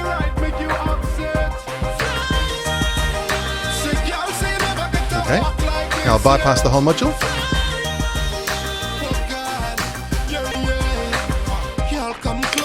So as you can see, you can kind of excite things up, possibly to the point where they become a little bit hard on the ears, but then you can roll off some of that nastiness here, but you'll still have some more kind of body and excitation created within the spectrum down here. So play with that and see if that can help you. Now down here, the last 2 buttons we've got are oversampling and show delay. Oversampling will increase the quality of your project, but at the expense of massive CPU increase. Now, if you're using Ozone as a mastering processor, it may be one of the only plugins you've got on there, you'll have that DSP up your sleeve. So here in Pro Tools, I'll open up my system usage window here. Now, this is a 2009 Mac Pro, so reasonably powerful, but not the latest kit on the block. And at the moment, you can see I'm pushing 9 or 10% there. As soon as I click the oversampling button, look what happens. Up it jumps into the high 20s already. So just that one little switch has made a huge difference. Now 30% is fine. I've got 100 up my sleeve, so I should be cool. But if I was sharing with a whole bunch of other plugins, it might create a problem. but it will give me better sound quality. So let's leave that on. Show delay will bring up 4 little delay lines for each band there. So band 1, 2, 3 and 4. And each of these is a millisecond base delay between 0 and 10 milliseconds. So this is basically a phase delay, which can allow us to sort of line up some of the low frequencies, for instance, with the rest of the track. So iZotope recommends, for instance, at frequencies below 150 Hz to put a 1 millisecond delay here. Now the difference is very, very subtle, but what that's going to do is delay the bottom end for just a millisecond, and it may have the effect of making the bottom end a little less loud, so it might fall away a little bit, but then things might tighten up as well. So it's to correct for phase anomalies that are going to be occurring during the excitation process. So our crossover here, where are we? Sort of at right up there. Let's make this a very low one, say 150 or so. I'll turn these ones down. I'll push that up a bit. Okay, that's with the 1 millisecond delay. Just have a listen to the kick. Put that back on 0.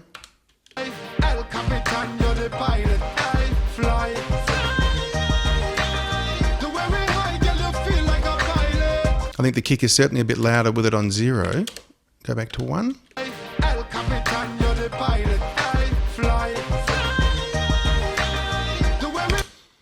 Certainly subtle. I think the kick's a little bit softer there, I'm not sure. In this situation, I'd probably take it at 0. But in different situations, there will be times when adding a little bit of delay in line may help the situation, just in terms of phase cohesion between the bands and so on. So that's the harmonic exciter module. Next up, we're going to look at dynamics, which is a massive module inside Ozone. So we're going to split that up into a few chapters, and I'll see you over there. Okay people, buckle up. We're about to attack the all singing, all dancing dynamics module in Ozone 5. And we'll be breaking this up into 3 separate movies because of all the features held within. Now, what you can see in front of you now is the dynamics module broken up into 4 bands, as it often defaults to. Now, for the sake of simplicity for this first tutorial, I'm going to break it down to just one single band so we can see all the controls there. And then as we develop our knowledge, we can open up into all 4 bands.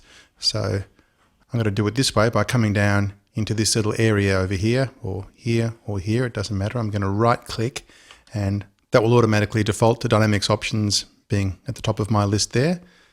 Click on that, and we've seen the crossovers preference from a previous movie. So I'm going to just click on this and go from 4 to 1 just to simplify the plugin. So now we've got a single band dynamics module here. So first of all, I'm going to play some music through and let's see what all the bells and whistles look like. Okay, so over here you can see we've got a histogram. Now this histogram over here is one of 2 views for this area. The histogram is really useful because it can show us how loud our track is over time, and that enables us greatly in being able to set the threshold where we need it to be. So looking at this right now, we can see that all the energy is at the top of this little mountain, so a little sideways mountain really.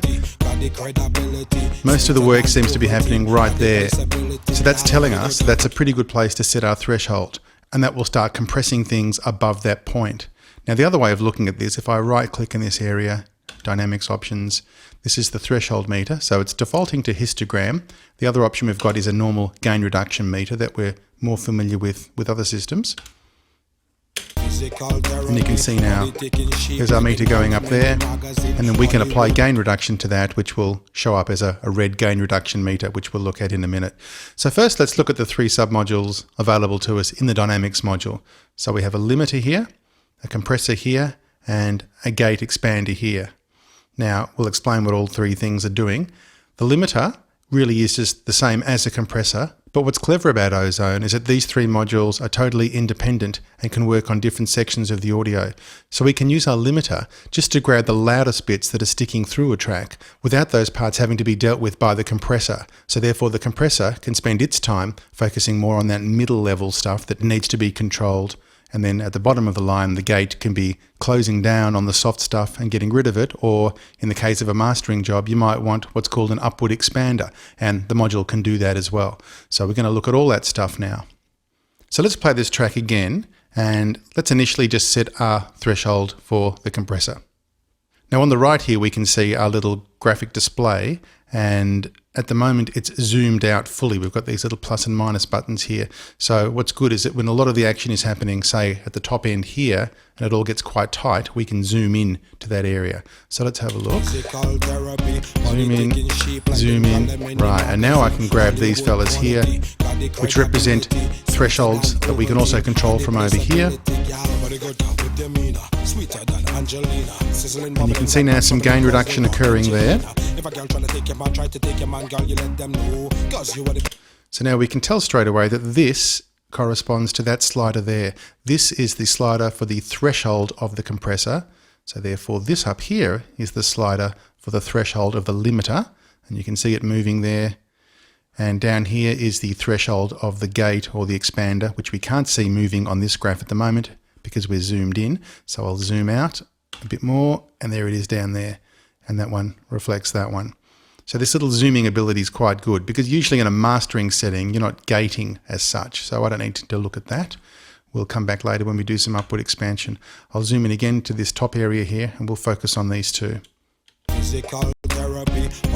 So now that we know that these are the thresholds, we can switch out of here, go back to our histogram option, and really see what's happening over time.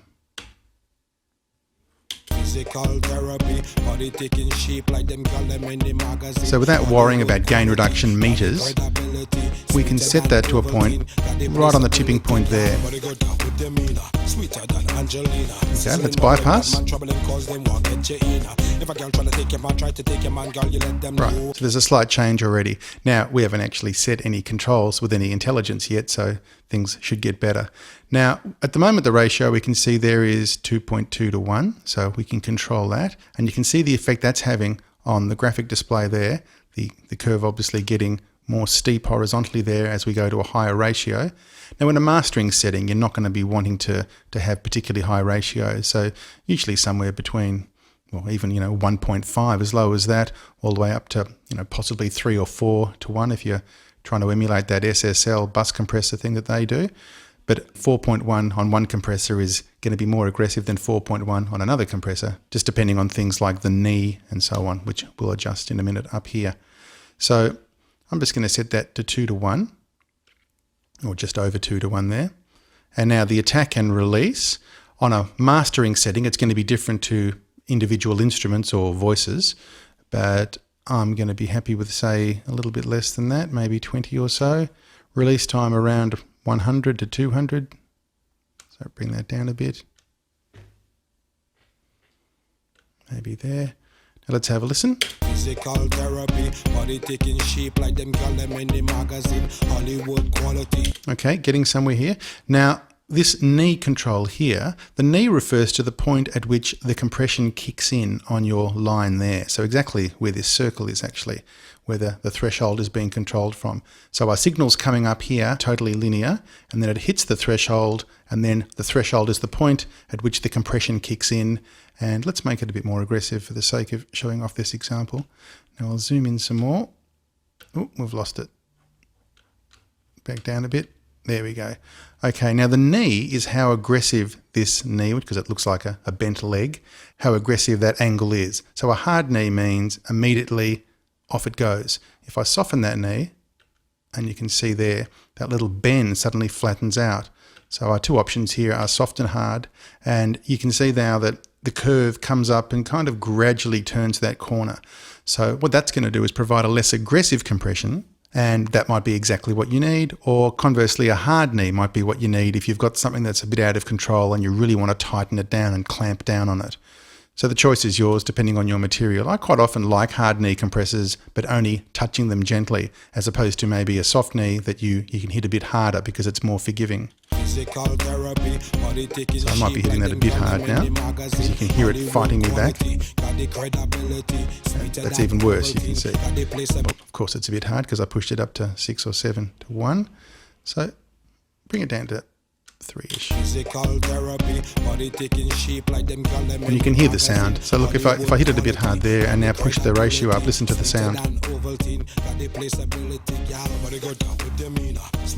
Right, I can hear it fighting you. In fact, the release is probably a bit quick to do an experiment like that. If I slow the release down, I'll probably be able to get away with a bit more of that crazy crazy compression. Physical therapy, body taking shape like them girl them in the magazine. Hollywood quality, got the credibility.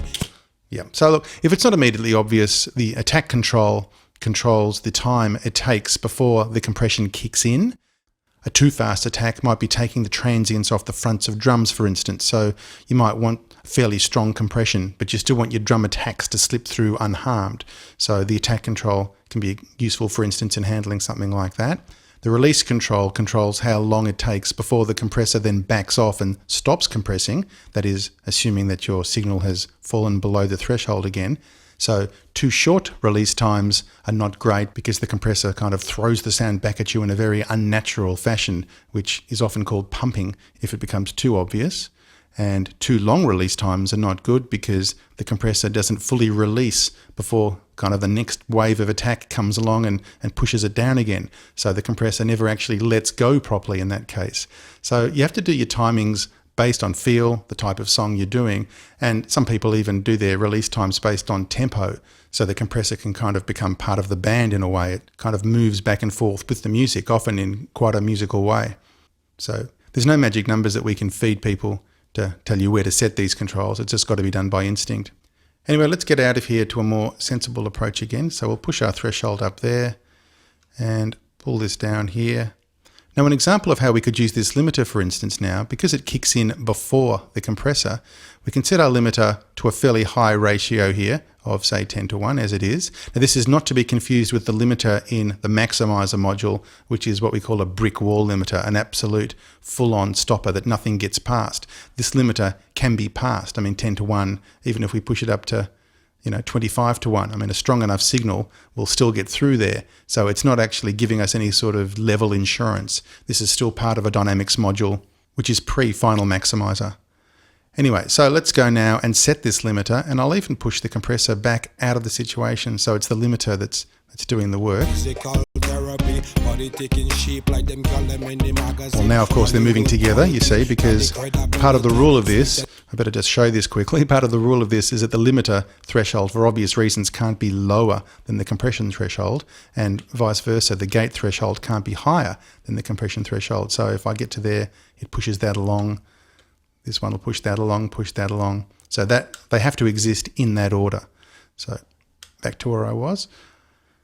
Physical therapy, body taking shape like them girl them in the magazine. Can you zoom in here? Yep, right at the top.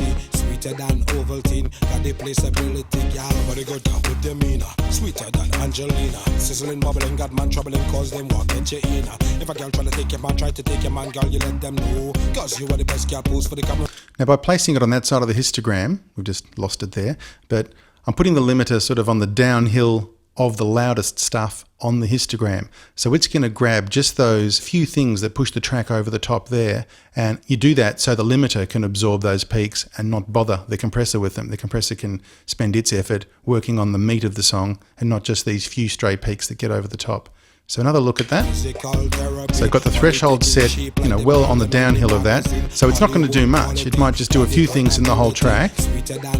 Set the threshold where the meat in the track is there. Now let's bypass.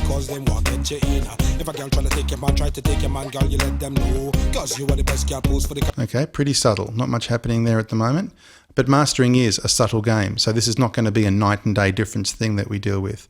If you want to get a little bit more aggression and loudness out of the track, we can pull the compressor down further.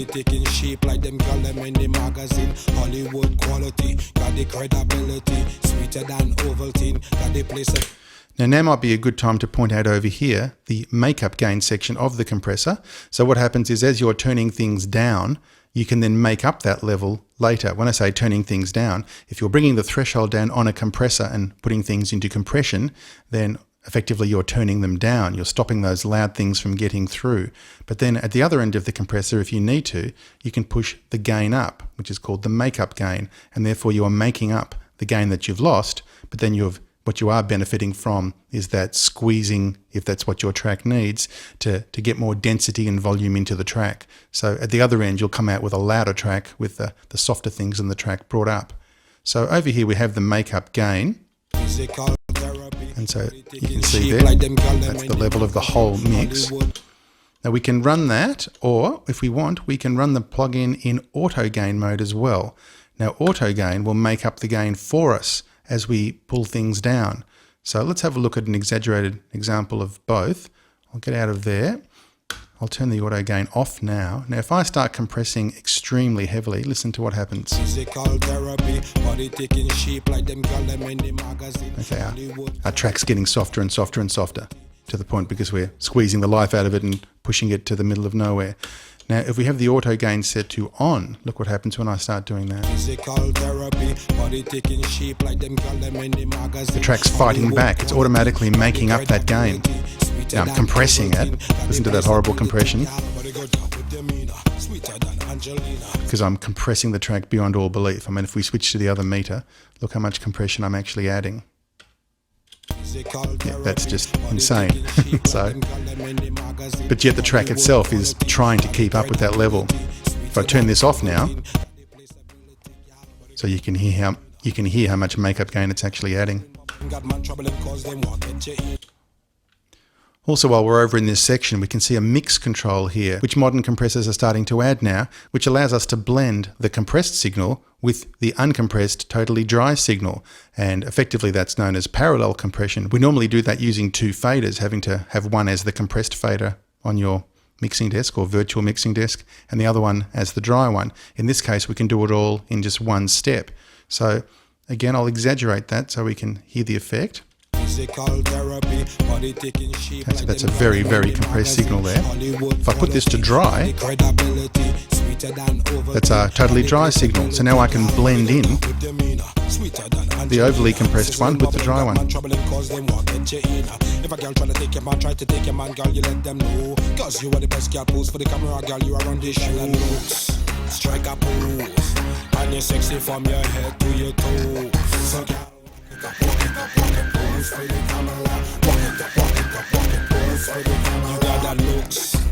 Right, so you can blend in parts of the overly compressed one, which lets you in many ways compress harder than you normally would, for instance, because you're going to be blending in some of that unprocessed sound into it. All the transients are not necessarily then going to get eaten up because you can blend in the original back with it. Now all we need to show now is the gate. So let's back off here so we can see our spectrum, exactly what's going on. I'll take some of that compression away so we sound a bit better again. Now let's bring up the threshold for the gate. Now what this is going to do is not something we would normally do in a mastering sense, but let's show you how it works and then you can decide if you need it in a mixing environment. So you can see here now, looking at this graph, I'm dropping off the level there. So now when things drop below this point, they're going to get attenuated because the curve is moving in that direction. So let's exaggerate this so we can hear the effect. I'm going to need to push this up even further. There you go. So because this is a relatively loud master to start with, I'm having to go up to this very high threshold just to get this thing to work. But you can hear now.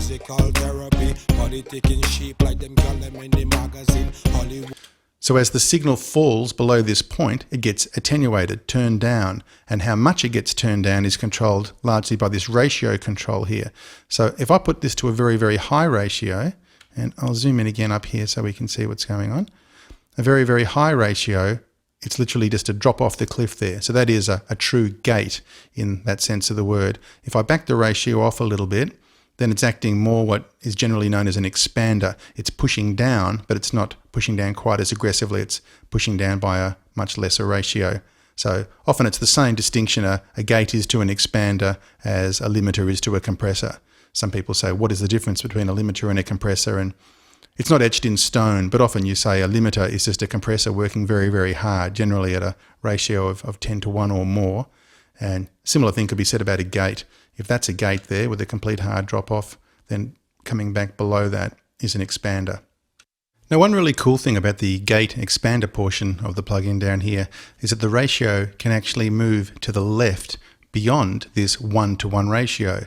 So up until now, all our ratios have been above 1-to-1 and creating this kind of curve here. But if we move to the left further, we can go lower than that and look what happens over there. Now, rather than things going downwards and being switched softer, softer sounds are being turned up as reflected by this axis here. So that now allows us to bring up the soft details in tracks louder without affecting them at the top end here, which is what the compressor and limiter are doing. They're grabbing things that are too loud, let's say, and pushing them down. This is the exact opposite. It's grabbing things which are deemed by the threshold to be too soft and turning them up. So to demonstrate this, I've got a vocal here.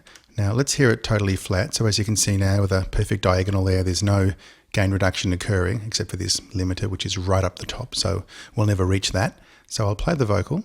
So many times I've tried to tell you, but I can't find the words to say.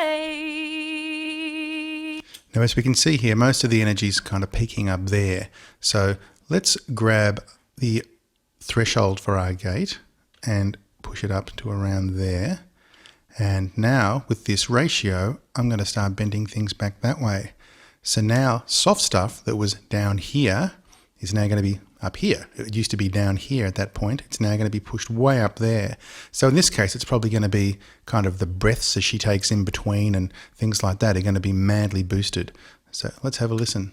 So many times I've tried to tell you. Breath. But I can't find the word. Right, now as she takes a breath, you can see here now these yellow gain reduction meters kick in. Well, they're actually gain addition meters in this case. The red ones for the compressor were poking down from up here, so they're gain reduction meters. This is like a gain change in the upward direction now, so they're yellow. So every time the plug-in is boosting the level, it's showing us by these yellow meters popping up. Now, because most of her vocal is actually above this level, I'll keep pushing this threshold even higher. I mean, it's going to become incredibly unnatural, but for the sake of this exaggerated example, we'll be able to see what's going on. So many times I've tried. So you can see there a bit of yellow. To tell you, but I can't find the words to say. And of course, very unnaturally, once it lets go of the breath and her vocal kicks in, it kind of gets out of the way in a very unnatural way. We can mess with the time constants to make that a bit smoother. And also over here, we can look at the detection of the entire dynamics algorithm. And the choices here are peak or RMS. Now, peak means that the dynamics module in general, and that's all three components there, are going to react to the peak things in the program, the little pieces that jump up suddenly. Now, that in some respects is not a very musical way of measuring loudness. RMS, which is an acronym for root mean square, is a more accurate way of measuring loudness in a program and might be kind of less spooked by some of the sudden jumps in her voice. That in collaboration with the attack control here. So let's have a listen now. I'm going to slow the release down a little bit so it doesn't let go quite so aggressively. Let's see if we can get this to sound a bit better. So many times I've tried to tell you. Now the attack's coming in a bit too fast, isn't it? Let's push that even further up. Right, even more. So many times I've tried to tell you, but I can't find the words to say. Okay, so you get the idea. We're very, very aggressively pushing up soft things, which in this case is the breath, not something we'd necessarily want to push up. I can clamp down now with the compressor there with a bit of a stronger ratio. So now what'll happen is when things get along to this area here, they're all going to be jumped on from whatever. So what we're doing now is limiting the dynamic range in both directions, upwards and downwards. So many times I've tried to tell you, but I can't find the words to say. Now we can take that even further by clamping down here, which of course is dragging that one with us. And so we're really limiting the range of this program entirely. I'll even lift that more. So look at that. It's almost like a horizontal line. So many times I've tried. Okay, I'll turn the auto gain on and let's see where we are. So many times I've tried to tell you. Make it up from there. So we're ending up with a thing now, kind of like almost like a television or AM radio sound where there's no loud and soft. So many times I've tried to tell you, but I can't find the words to say. So many times. So you get the idea. Very powerful dynamics manipulation, obviously beyond the grain there, but giving you an idea of the sort of control you've got. Okay, so that's the end of our first movie on dynamics. In the next movie, we're going to add MS into the equation. See you there. Okay, so now we've covered the limiter, the compressor and the gate in a single band formation. So far so good. Now we're going to switch the plugin over to MS mode to take the experience even further. Now I'm going to just pull up a preset from here that iZotope have added, and I'm going to grab this one up here, add richness and depth mid-side. So now the plugin has switched to MS mode, as we can see down here, and now the side part is in blue and the mid-side is in orange. Now at the moment we're in 4 bands. I want to get rid of that. We're going to explore multi-band in the next movie. So I'm going to go back to 1. And so here's what we've got. Again, a single band dynamics module, but this time in MS configuration. So as we said, the mid parameters are all in orange. The side parameters are all in blue. So we've got that very strong color coding to keep us on our toes so we know what's what. Now, as we learned in our mid-side movie, we can link the controls of the two by turning on this little linking icon there. So now whatever we do to one, we're going to do to the other. But keep in mind that doesn't mean that therefore they're going to sound the same, because they're still reacting independently. The mid is driving its own little dynamics module and the side is driving its own dynamics module. It's like we're running 2 separate modules on 2 separate parts, but for convenience sake we can link them here to do our thing. I'm going to hit play now and see what happens from these settings. Physical therapy, body taking shape like them girl them in the magazine. Hollywood quality, got the credibility. Now I can hear the sides jumping out a little bit, and that's because just at the end of our last movie we learned about upward expansion. That's what's happening here. This is the sides graph, and they've got a little bit of a boost on the soft stuff down here. Now because of this great little matrix of solo and bypasses here, we can listen just to what the sides are doing. And there it is. I can bypass that just to hear what it sounded like before that processing. Right, so it's softer and less percussive. With the processing in, kind of jumps out a bit unnaturally. But what that does do is make the sides poke out a little bit more in this mix. If we listen to just the mid, Physical therapy, body taking shape like them girl them in the magazine. Bypass. Hollywood quality, got the credibility. Sweet and okay, not too much happening there. Let's compress the mid. So I'm going to switch over into mid mode now. I'm going to drag down the threshold of the compressor section here, which is set to just a 1.3/1. Let's just get a bit more aggressive with that for the sake of this. physical therapy, body taking shape like them girl them Right, so in we the can see that working there. Hollywood. In fact, we can hear it pumping away, so it's working a little bit too hard. But for the sake of this, let's keep it on.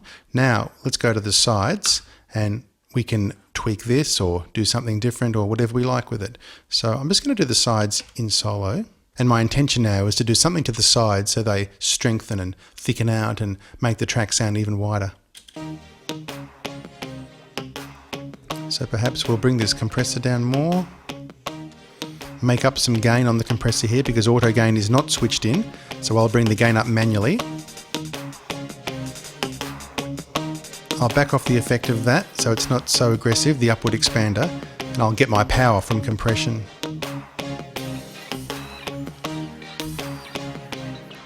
Pull that out of the way a bit.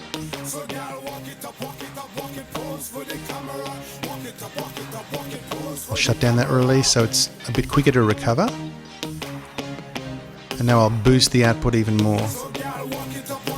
Now, before and after, this is just the sides we're listening to. There's the before, and there's after. So it's a more aggressive attack we've got now, and a louder sort of approach.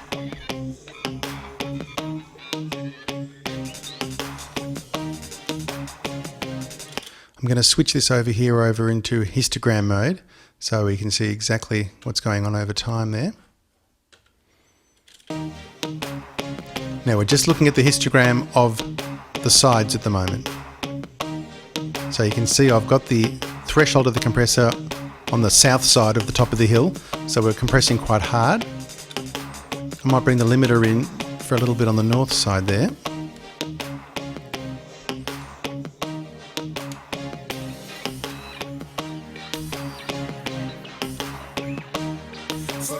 Okay, now bypass. Right, so it's weaker sounding. Now, let's bring it all in and listen to the effect.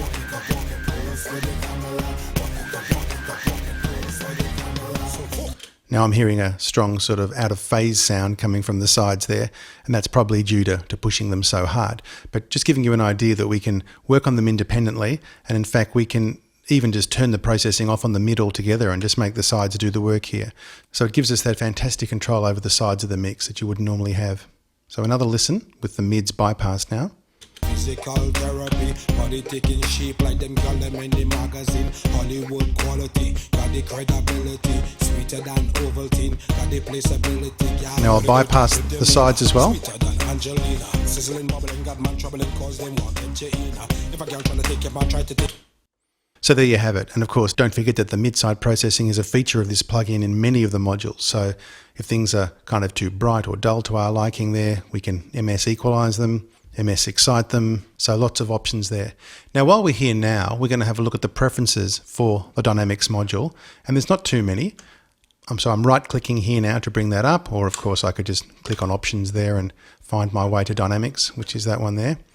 So the crossover options here we've already dealt with in our crossover tutorial, so they're exactly the same. So really all it is over here is the histogram or gain reduction module, which we've covered. The option here to turn on or off the curve level meter, and that's referring to the meter that's jumping up through there, in this case orange or blue meter there.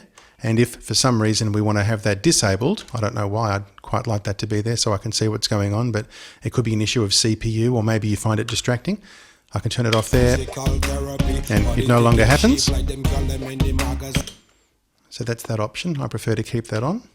And over here, interestingly, the gain reduction draw mode is either detached or attached. Now at the moment it's detached, which means that, and I'll just pull up get a downward one happening at the moment here. Sorry, I'll switch over into gain reduction mode so it has some relevance. Now, as you can see up here, the red meter pushes down when we're compressing. So it's pushing down from the top as these green meters are pushing up from the bottom. We do have the option to have it attached to the green meters that are pushing up. So you get this kind of look. Now, it's only affecting the visuals. It's nothing to do with the sound. You get this kind of look. So the gain reduction meter sticks to the meters. So cute as that is, personally, my preference is the other way because I guess that's just what I'm used to from other plugins. So I prefer that one.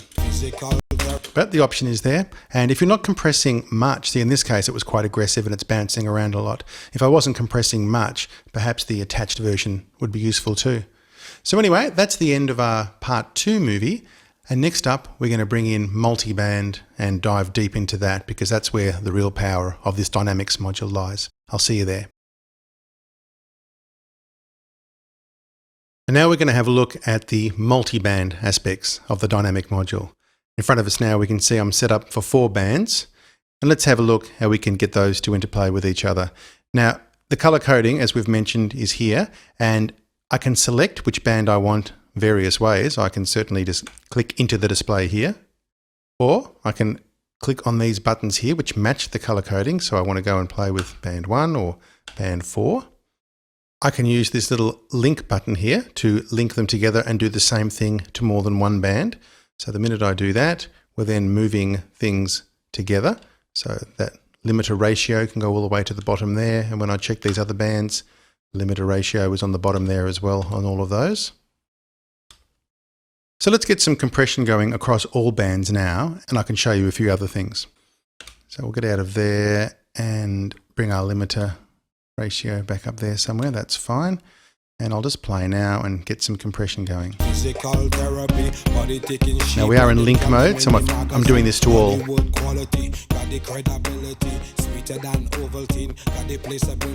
Okay, now if we want to have an eye on the gain reduction that we're pulling at the moment, well, of course, we can switch our Dynamics options here and change from the histogram to the gain reduction. And now we can look at them one at a time, of course. So at the moment, we've got the lowest band selected. So we can see what we're doing there. I can click here, gain reduction in that band, gain reduction in that band, and the top band. But we can also change now the view up here to some benefit. So at the moment we're in that one, which is the crossover view. And now I can change to the gain reduction trace. So if I click here, we get this view now, but when I play, these dips are the gain reduction in that band. And you can see they're matching that. But I can switch this back to histogram now if I choose. Keep an eye on that, but keep the gain reduction view happening up top here. So there's gain 1, totally different because that's the bass, so it's really hitting too hard. Low mids, upper mids, and the highs.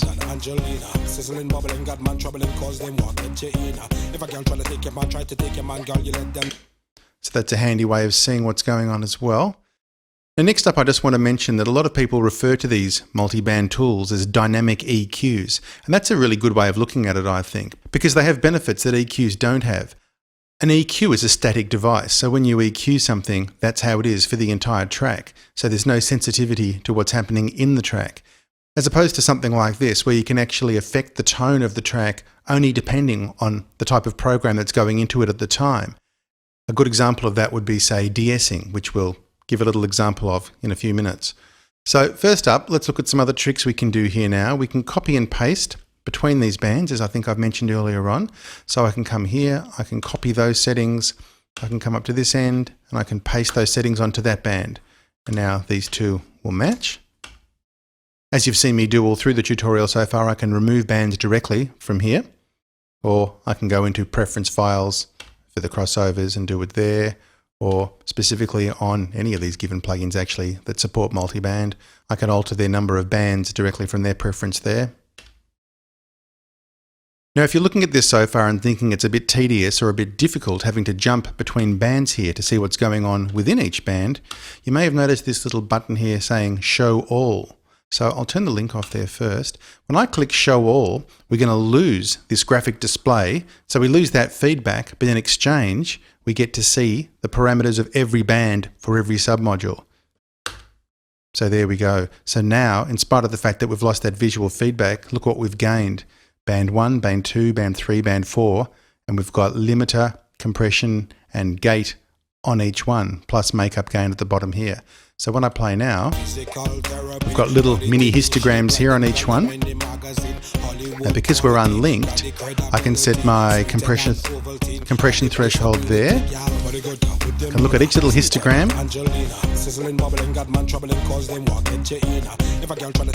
So now I've used the peak of each little histogram mountain there and set the threshold right in the middle. So now I have a more consistent spread of threshold set, but yet the plugin is still operating totally independently.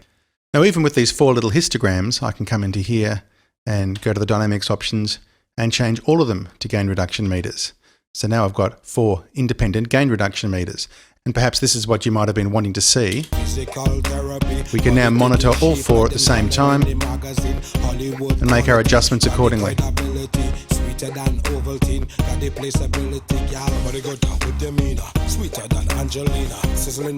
And makeup gain for each one at the bottom.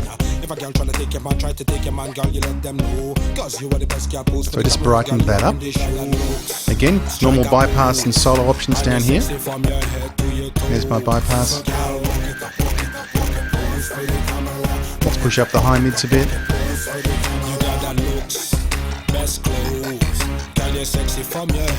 Bypass. So push the brightness a bit hard there, but you get the idea. So now we've got complete control over virtually every parameter in this plugin, all in one window there. Now let's give some examples of how we can use this plugin effectively. I mentioned de-essing before, so let's have a look at that. I'm going to go straight to the presets here, and they've got a good de-esser ready to go for us, so we don't have to do much work. Now for de-essing, we need 2 bands or perhaps 3 bands. There's 2 different ways of looking at this. So that's assuming that we're not doing anything else with the plugin. If it's just being used for de-essing, then that's all we're going to need. So if we come along here and say de-ess vocal, okay, and I'll get out of there. So as you can see, this one's using 3 bands. So this will be a band that does nothing, the majority of it. Up here is that sensitive area where the S's occur, and they've zoomed in there. And over here are the higher frequencies beyond the essing area, which again will be untouched. So I'm going to jump over to a vocal here. Now, of course, the thresholds will all be wrong because they can't guess the level of my vocal. I'll go back to that vocal we were hearing before and have a listen. So many times I've tried to tell you. Now, see, to me, this vocal hasn't really got an S-ing problem yet, but it's a little bit dull in the upper mid. So in a modern pop production, there'd be a lot of boosting going on up there, and that's going to bring the S's out and create the problem, which you can hear there. There's a little bit of kind of chirpiness on the S's, but they're not too prevalent just yet. So what I would do now is tune the crossover by soloing the one in question and zooming in on that area that we're going to be looking at. So this preset's probably set a little bit too high for my liking on this girl anyway. So we'll find out. There. Even down a bit more. Okay, let's just say that's fine. What I would do now is actually boost that area. So that sounds odd, doesn't it? If we think we've got an S-ing problem to actually turn that area up. But this is where you get the dynamic EQ principles. So it's this mustard band here we want to be working on. And so let's push the gain up first and exaggerate the area a little bit and also brighten it up, hopefully nicely. So many times I've tried to tell you. Okay, there we go. But I can't find the words to say. So many times. Okay, now we've really brought that area out. Now I'm going to drop the gate down there and we'll start clamping down with the threshold. So many times I've tried to tell you. Now we can see the S's triggering now, the gain reduction. But I can't find the words to say. So I'll go even further just to push it hard. So I'm now boosting that area, 10 dB, but then on the bits where she sticks out with the S's, it's going to clamp down on her. So many times I've tried to tell you, but I can't find the words to say. Now I'll push the very, very top as well, but there's no compression happening in that area. So many times I've tried to tell you. Okay, I'm going to widen this a little bit. There's still some S's poking through. So many times I've tried to tell you. Okay, now I'll bypass. But I can't find the words to say. Okay, let that first line come back around. So many times I've tried to. So many times I've tried. So many times I've. So many times I've. Okay, a little bit spitty, but you're getting the idea. It's actually brighter but less S-y than it was before. So if I bring that right down to like 4 or 5K. So many times I've tried. What is that? So many times I've tried to tell you. So many times I've tried to tell you. So a lot of options being displayed here. Now if we also compress some of the lower band, we can tighten up the vocal even more. And this is compressing it. It's very broad, as you can see that frequency there. So it's all the way from the very bottom up until the point where the S-ing starts. So many times I've tried to tell you. Ratio set to 1 there. So just realised why nothing was happening. Push that up to about a 4 and let's see what we get. So many times I've tried to tell you, but I can't find the words to say. Right, so we've got the two dancing together. A little bit more energy required there, maybe 2 dB. So many times I've tried to tell you. And our bypass. But I can't find the words to say. Okay. So many times I've tried to tell you. So that needs a little bit more fine tuning, but I think we've made the point there. We're dynamically altering that by boosting this area here, bringing out some of the brightness in her voice, except for the bits where the S's are hitting, in which case then we're clamping down on her voice to push those bits away. So it's working dynamically. It comes in when you need it and gets out of the way when you don't. Another option might be to take our track and to put more bass into it, but in a way that you can't do with an EQ by just turning up the bass. In this case, we'll put more controlled bass into it, so the end result will be a thicker, bigger bottom end in the track, but it will be controlled. And we'll do that by pulling up a standard 4-band setup And let's go to the presets and see if one can get us there quicker. Okay, rock dynamics I like. So I'll get out of there now, and that set us up. We're still in stereo mode here because I didn't want to do this with MS. Let's get these crossovers out of the way. And in fact, let's get the crossovers to be learnt via the learning system and see what it comes up with. Physical therapy, body taking shape like them girl them in the magazine. Hollywood quality, got the credibility, sweeter than... Right, we saw what this does a couple of movies ago. Goes and very cleverly determines crossover points for us. Having said that, look where it's dropped that one, about 194. So that should be okay. That'll leave me a lot of thump at the bottom there. So what I'm going to do is switch back to the other mode. I'll just make sure there's no compression going on anywhere else. Just for this exercise, we want to deal with the bottom end. So I'm just pushing those thresholds of the compressor way up so they're out of the way. The track won't actually be able to catch them. Okay, so let's switch over to the low band specifically now and get out of this show all mode. So I'll do that and we'll work on this. Now let's have a look at what we've got so far. A compression ratio of 1.9. Let's even go a tiny bit higher. And have a listen. I'm going to solo that band out.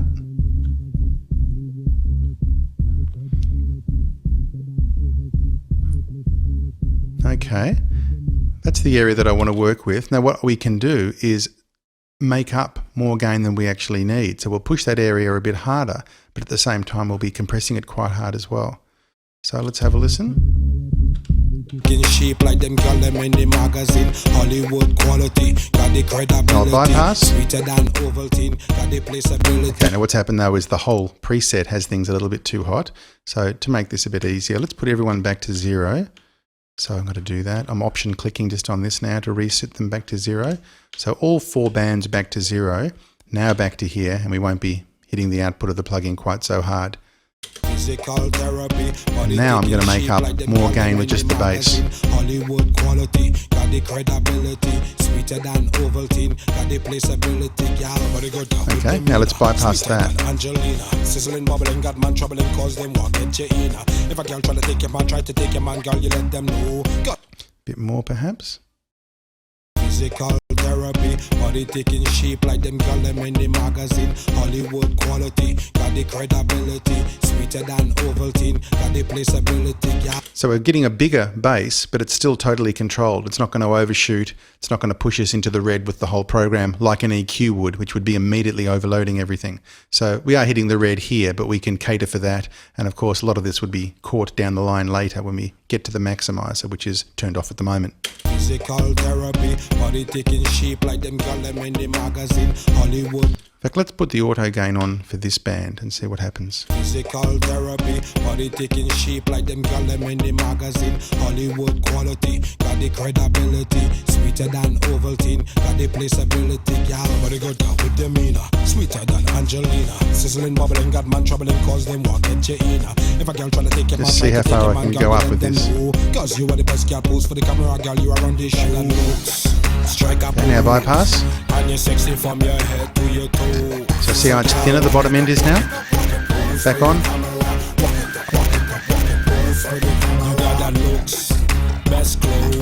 Now it's a little boomy, but there's certainly a lot more full down there. So if it was too boomy for us, we'd have to make some more adjustments and try and trim that back a little bit. But because we're in multi-band mode now, we can even do a little bit of kind of low-end gating with this part of the plugin here. So let's see what we can achieve with that, just to try and kind of clean up the rumble a bit.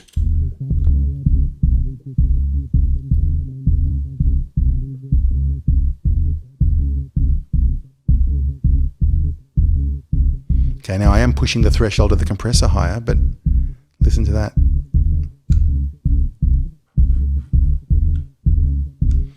Now when we put that back in the track, it'll be a different texture again. Physical therapy, body taking shape like them girl them in the magazine. So how's that? It's stopping and starting, but you're not hearing it like a gate that's out of control the same way, because the other 3 bands are passing through unharmed. So all the vocal and everything else is passing through fine, but it's the bass now that's doing that kind of gatey stop-start sound. Physical therapy, body taking shape like them girl them in the magazine. Hollywood quality, got the credibility, sweeter than Ovaltine. Yeah, bypass that. Gal, body good with demeanor, sweeter than Angelina. Sizzling, bubbling, got man troubling, cause them walk get you in. If a girl tryna take him, I try to take him. So that gives you a good idea of some of the kind of weird textures you can come up with if need be, because by splitting the program into 4 frequency bands, you've got all this control. On top of that, we can split the 4 bands into an MS situation as well. So suddenly we've really got 8 different things we're dealing with. We're dealing with a mid and a side and 4 frequency bands of each. So there's plenty of control that you can activate. All right, well, that should just about do us for the dynamics module. I hope you got something out of that. And next up, we'll be diving into the stereo imaging module to get our mixes as wide and exciting as we can. And I'll see you over there. Next up here, we're going to look at the stereo imaging module. Now, stereo imaging plugins have been around for a long time, and a lot of the early ones sounded very phasey. So while they did in fact widen the image and give the illusion that the sound was coming almost like outside of the left and right speakers, the downside of that was a kind of a smeared image that lacked solidity in the center and wasn't always that nice to listen to be honest. But anyway, we've moved on a long way since those days, and more importantly about this one, of course, is that it's a multi-band stereo imaging module, and that in itself throws up a whole can of issues technically that iZotope have got around really nicely with Ozone 5, things to do with phase cohesion within the bands and that kind of thing. So this is a really, really nice sounding module, but most importantly, because it is multi-band, it's a lot easier to use it subtly and get a really good effect without the normal downside of this effect. Now, the biggest downside for me with this sort of effect ordinarily is in the bottom end. And down here, when you start widening this band around here, not only do you kind of lose the solidity of your kick and your bass, but the actual image gets very smeared and you can get that very strong out of phase sound. So what I love about the stereo imaging model in Ozone is that I tend to ignore this band and even a lot of this band and do all my work up here at the high end where it's more forgiving. You get that sparkle going out to the side of the speakers, but your bottom end can be quite solid and unharmed. And in fact, by moving these sliders down below 0, we can actually narrow the width in those frequencies. So that's the first thing you can see here. The normal position is 0%, and that's how things are by default. But we can actually go into the negative percentages down to 100, and of course positive percentages up to 100. So we can go maximum widening or maximum narrowing. So quite obviously, if I was to drag all 4 of these down to the bottom, our program, no matter how wide it was to start with, would then be in mono. Now let's have a little listen, and I'll start manipulating a few controls so you can hear the effect. So that's us dead flat. Now, as I said, I'm going to do the opposite of what I would normally do. Push up the bottom end and let's hear what happens. So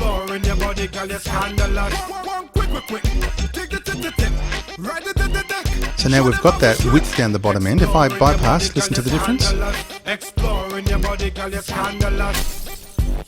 I'll go back on again.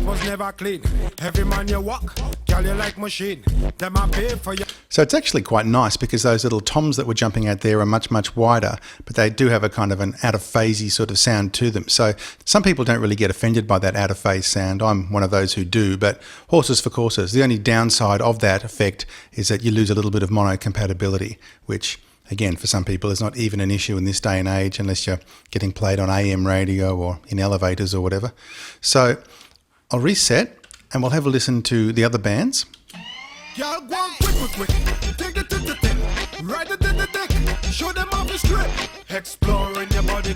certainly an effect there.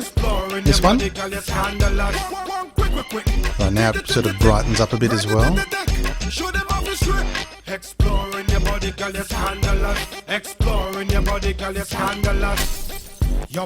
Okay, so you see the effect there. Now, over here we've got a vector scope with different modes of operation. So let's go through those. At the moment, it's giving us this, what's called lysagous display. So that's an indication of where the spread is in our material that we're hearing. So ideally, for things to be working well, we want this to be a lot taller than it is wide. So at the moment, you can see there the little shadow that it leaves behind. It's taller than it is wide. So that's what we want to see. If there was a lot of out of phase information in our program, the thing would look wider than it was tall, and we should be able to hear some problems there at the same time. So we'll do some phase flipping in a sec to adjust that. But that's one mode here, this lysagous. These graphs down here are showing left and right sort of power along there. So if I get my panning in my main track up here and just pan the right hand side left, right now you can see it's all happening over here. And vice versa over there. So pretty much this is just showing us where the energy is in the left and right spectrum. Now this vertical meter here is showing us the overall polarity of our program. As you're going to see, there's a whole number of ways of monitoring the width in Ozone 5. So with this one, we want to see the majority of the work being done sort of on the upper end of the scale here, or at least above the center point. And that shows us that our material is predominantly in phase. So we can see that, yep, most of the stuff's happening up there. So with that, we're happy. Now again, we'll have a better look at that in a minute when we get into some phase flipping. Now the other options of these views here are these two polar views. So there's this one. So it's like a little kind of spread there.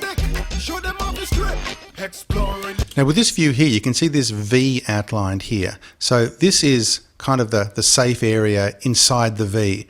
Now anything outside that V falls into what's called the antiphase area. Now a little bit out there is not a bad thing at all. In fact, it can give our mix a sense of excitement and width, and that's something we do want. What we don't want to see is the majority of action happening outside this area. So with our mix here, it's fine, there's little bits out there, but we can see the sort of the majority of it's focused up the middle here with little spreads out the side. That's fine, we're happy with that. The third of these views is the polar L view there. Right, now this one, you can see little bits jumping out the side, but the majority's in there. Now every time I click, that'll reset it.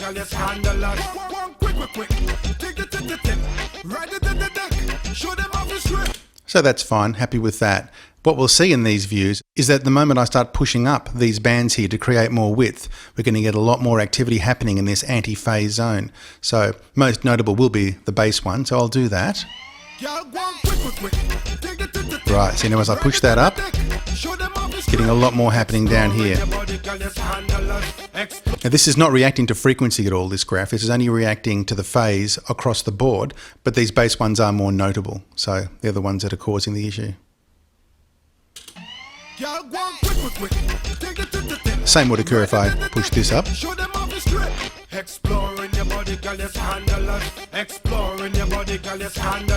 Okay, now this whole time we've been in this phase mode. I'll jump over to channel mode here, which gives us a few more controls down here. So just to revisit this vertical meter here, watch what happens as it is now. Now here we have the option to invert the right or the left to immediately put things out of phase. Now watch this meter. It's now diving down, and of course this one down here is all about the sides now. So if you ever see anything that looks like that, panic straight away if that's not your deliberate intention, because things are out of phase here. So that shows us that these controls here invert either the left or the right. So that's all out of phase now. We're back in. Again, that's out of phase. If I put them both out of phase, then we've reversed the absolute polarity of our program, which means the sound to us will be in phase and sound fine and look fine, but we've actually reversed both left and right. So generally you would not want to do that unless you were correcting for some sort of problem. It's very hard to hear that with your naked ears because things are in phase, in absolute phase anyway. This control here will swap the left with the right if they've become mixed up for some reason along the way in your production. So again, hard to hear unless you've got specific things in the left and right. So it still sounds like a normal stereo program. And here we've got the all useful mono switch. So we're in mono there, as you can hear. So we can use the standard trick here of if we invert that and we're now out of phase, if I mono things, we're going to lose pretty much everything. So our entire stereo signal has virtually disappeared. And that's the warning that if a program with predominantly out-of-phase information gets released out into the wild and then gets in a mono environment, like some internet radio stations, I guess, or AM radio, things like that, when they collapse to mono, that's what you're going to hear. So you're going to go from this and end up with that when it goes onto the radio. So that's why mono compatibility is always a bit of an issue in the back of our minds. Now if I put it back in phase but leave the mono in, everything comes back. So beware. So this is with the channel switch on here. If we put the phase switch on here as we started with, that gives us just this rotation control, which is very subtle. And what it does is actually alters slightly the phase alignment between the left and right channels up to about 90 degrees. So if I do this now on the program, you probably won't hear much difference on this particular program. Now I'm hearing a slight change. Things get a little bit wider.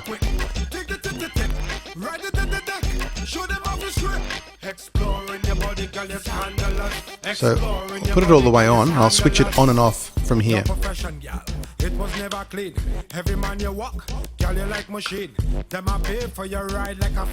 I'm hearing a tiny bit of width, but it's not much to it in this case. You might be able to use this as a correction tool if there's been some sort of phase alignment issues in your track that are subtle, like not complete phase, just minor things like maybe room mics that aren't working in a certain way. You could use that in a mix situation. Now over here, the offset control is an interesting one. This gives us now 4 delay lines on our bands.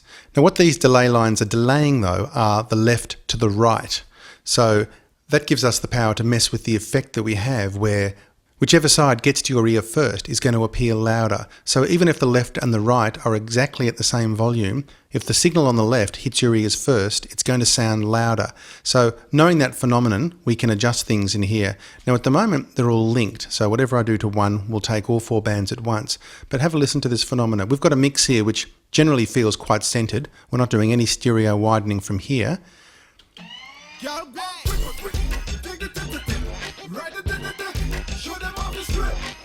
And that's changing the split between the left and the right now. And the right sounds a bit louder to me. Now if I go the other way,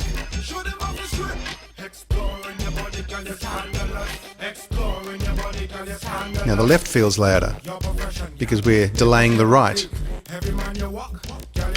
So given that phenomenon, let's put them all back to 0. If we unlink the bands, the ability to do that is cool for certain situations, but now we can do it on a 4-band basis, so it's even more powerful. So we can delay just, say, the top end here. Well, I'll do the high mids, which are more audible.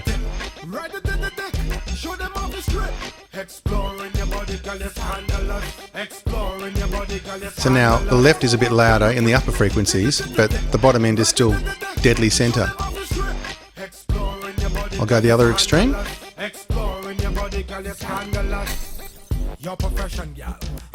Now it's a bit louder on the right.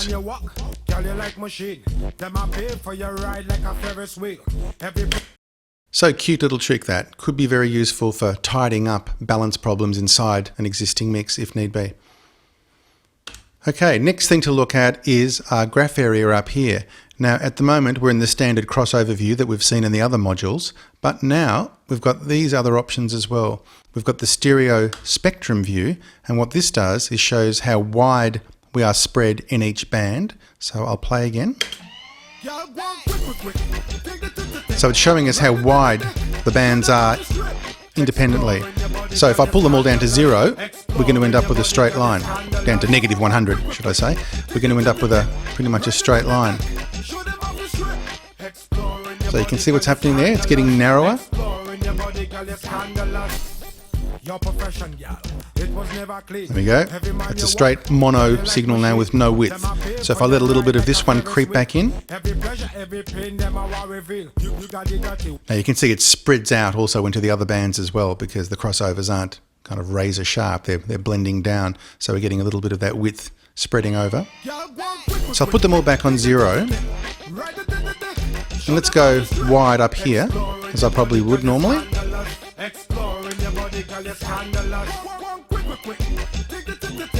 Bypass the whole module.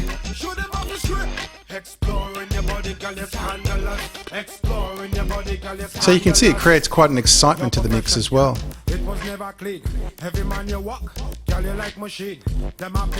Okay, so that's the spectrum view, and down here we've got the correlation trace, and what this will do is allow us to actually see when our width is in positive phase or negative phase.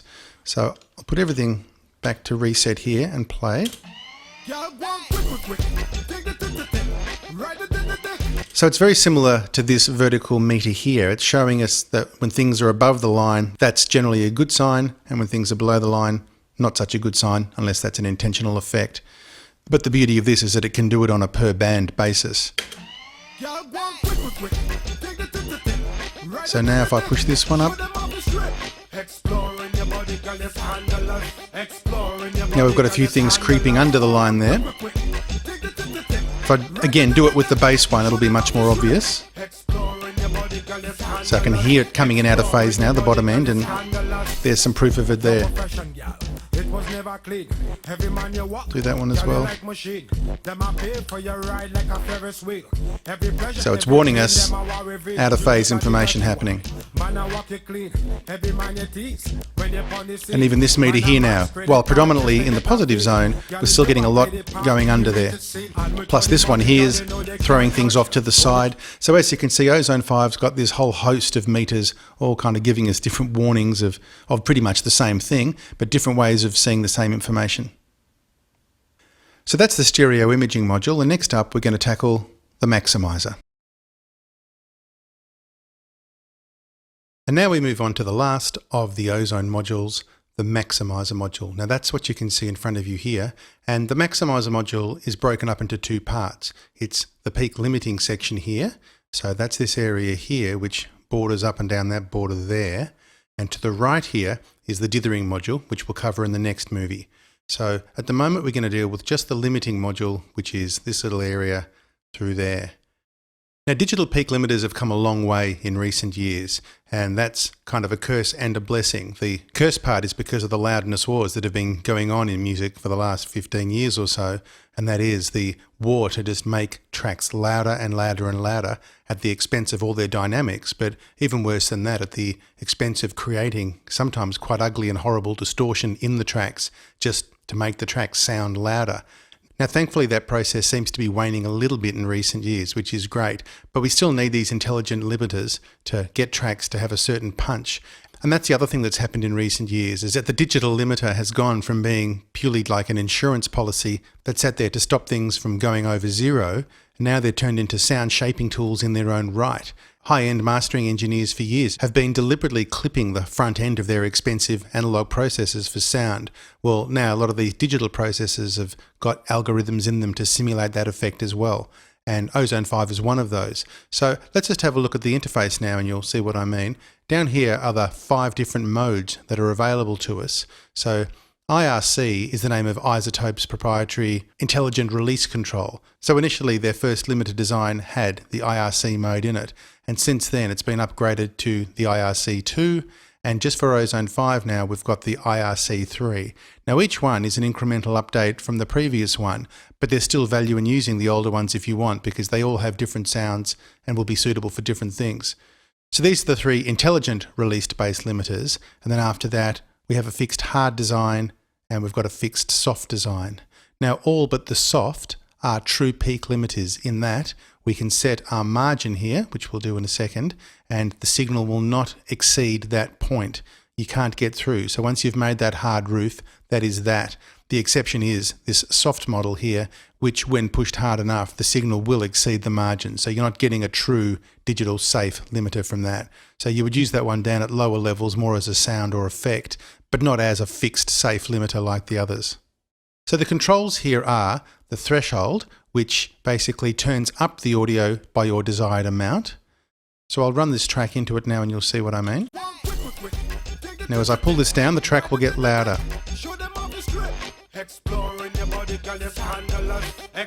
And you can see on the meters here I'm pushing more and more level in because that's our output meter getting louder and louder. So that's the threshold. Here is the margin, also known as the ceiling in many ways, because that's the point at which we're saying no level should go beyond this. So you'd want to set this not usually at 0, even as though theoretically 0 is stopping things going through the roof. With these things, if you're going to push them a little bit hard, it's nice to leave a tiny bit of room just in case. So usually 0.3 is not a bad place to go. And if you're working on things like broadcast, those guys sometimes have it down at like -8 or -10, depending on what the television station requirements are. So a lot of the time you would actually set it right down there and then do all your normal work and limit the final product there. But for CD or MP3 based music, you want it up here. For MP3 specifically, they can often let you down in some areas, so you want to leave a little bit of room for those. So 0.3, 0.4, even a bit lower sometimes if need be. So sticking to 0.3 now, we're making that our fixed ceiling, and then we'll work the threshold with that in mind. Now here we've got a slider which actually changes its meaning depending on which mode we're in here. So for the IRC based mode, the intelligent modes, it's just a character knob, but even then it has different meanings depending which mode we're in. So at the moment, the character for IRC 1, the initial algorithm, at the moment it says transparent, but as I move this up or down, you'll see that change. So up here, it's very, very slow. It's mainly referring to the release constant of the limiter, how quickly it lets go of things.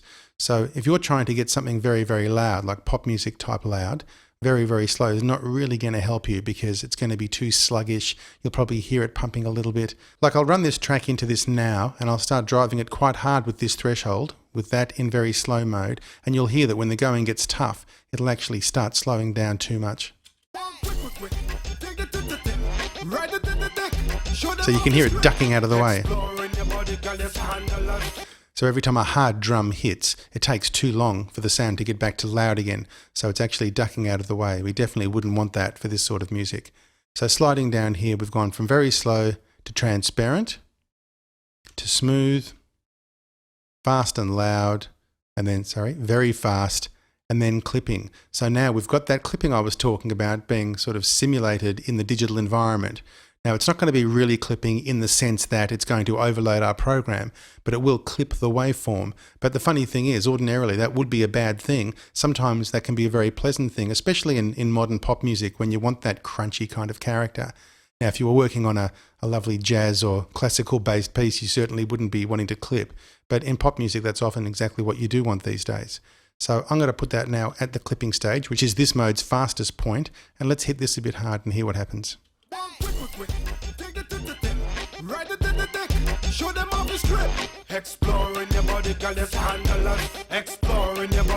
Now it's distorting a little bit now. I mean, I'm hitting that mighty, mighty hard, and it is distorting a little bit.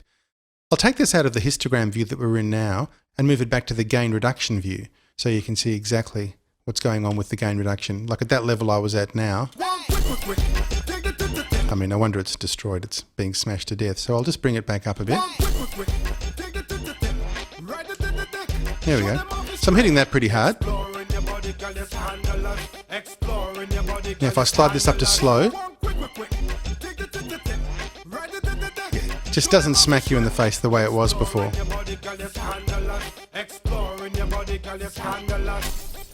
And quickly jumping ahead, you can see here up on our trace, which is the gain reduction trace, that when the gain reduction comes down in this fast mode, have a look, it's just like a little snap down. When I slow it down, right, you can see the recovery is like this diagonal. So we're getting a graphic readout of exactly what we're hearing, that slow recovery, which just won't work with this sort of music. So that's the IRC1 algorithm. IRC2, very similar. We've got the same character options here, but this one is optimized to sound even better. It's a later release. Technology marches on, and this one will have even more tolerance to push things and not distort. So let's have a listen to that at a fast and loud setting. Now I can probably bring this on a bit harder if I wanted to.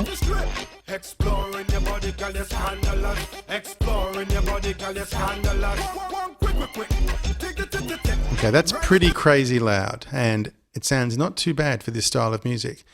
So I haven't got a big problem with that just now. I'll just have another quick listen.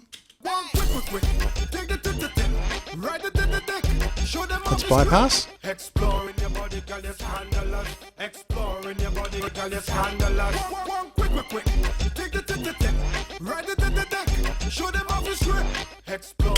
Not too bad. I know a lot of people are quite happy with that algorithm and have done some really good work with it.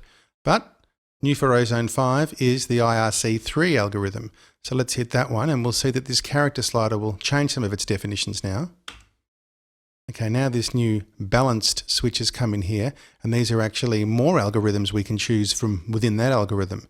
So the options there are balanced, crisp, or clipping. So we had clipping before, and pumping.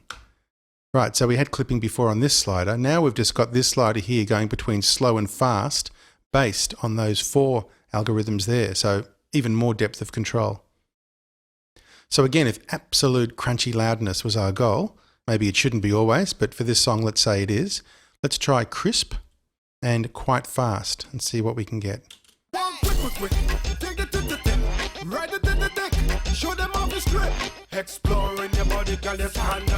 Okay, I can hear it fighting back a little bit. What's the next one? Clipping. And we'll try that with quite fast and maybe even speed it up a little bit.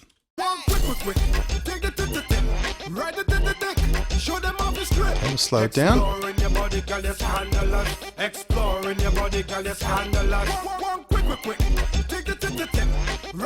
I can actually hear the limiter now putting some of its own personality into the program. And that's what a lot of these limiters are doing these days now. They're not just being invisible in the background. They can be invisible and in the background, but now they're actually bringing some character to the party as well. And sometimes that's a really cool thing. It can take a track that's sounding a little bit flat, not quite there, and actually give it a little bit more vibe and excitement at the mastering stage. So definitely something you might want to experiment with. Now, hard and soft, we talked about briefly before. Hard now has just a fixed release in milliseconds, and same with soft. Now, that's cool for some things, but if your goal is maximum loudness with minimum artifacts, then definitely the IRC algorithms are the ones you want to go to because they have intelligent release. The release time internally is moving itself around all the time based on the program that it's receiving. These ones here are kind of more old school limiters in that the release time is fixed. It doesn't matter what the music's doing, it's going to react exactly the same way no matter what it sees. So that's kind of cool for a certain sound, but it's not intelligent like the other algorithms are.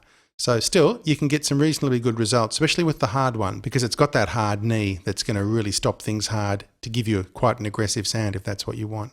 So I'll have a quick listen to that. But you can hear straight away, it's not quite up to it like the other algorithms were, at that level anyway. Too fast?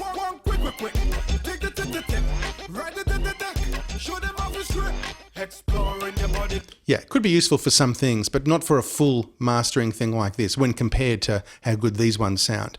Because you can hear it now, it's kind of struggling, it's clamping on, but it's not really giving and taking like these ones were, where they're letting some things through and then blocking others to give that more exciting sound. Now down here we have the option for intersample detection, and that's unavailable in these algorithms, but is available on these ones.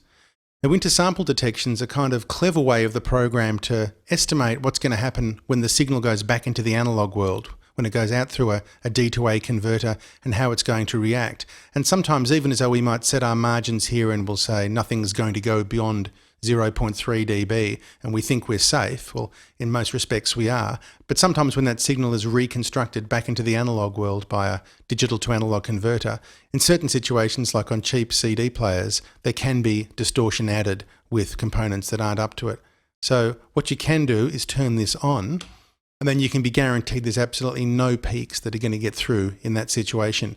It'll add a slightly higher DSP requirement to your system, and in my experience, it can take some of the excitement away if you're going for that crunchy pop sound, because it limits that, it holds that in. And so while it's giving you this absolute security that nothing's going to overload, it does take a little bit of the vibe away. And let's have a quick listen and see if we can prove that. I'm in clipping now up here. We'll speed that up a little bit. Let's see what we've got normally. Now, acknowledging that I am hitting things pretty damn hard here, and so we are doing some damage, but that's a sound we're going for, let's say. Now, if I hit the intersample detection, let's see what changes.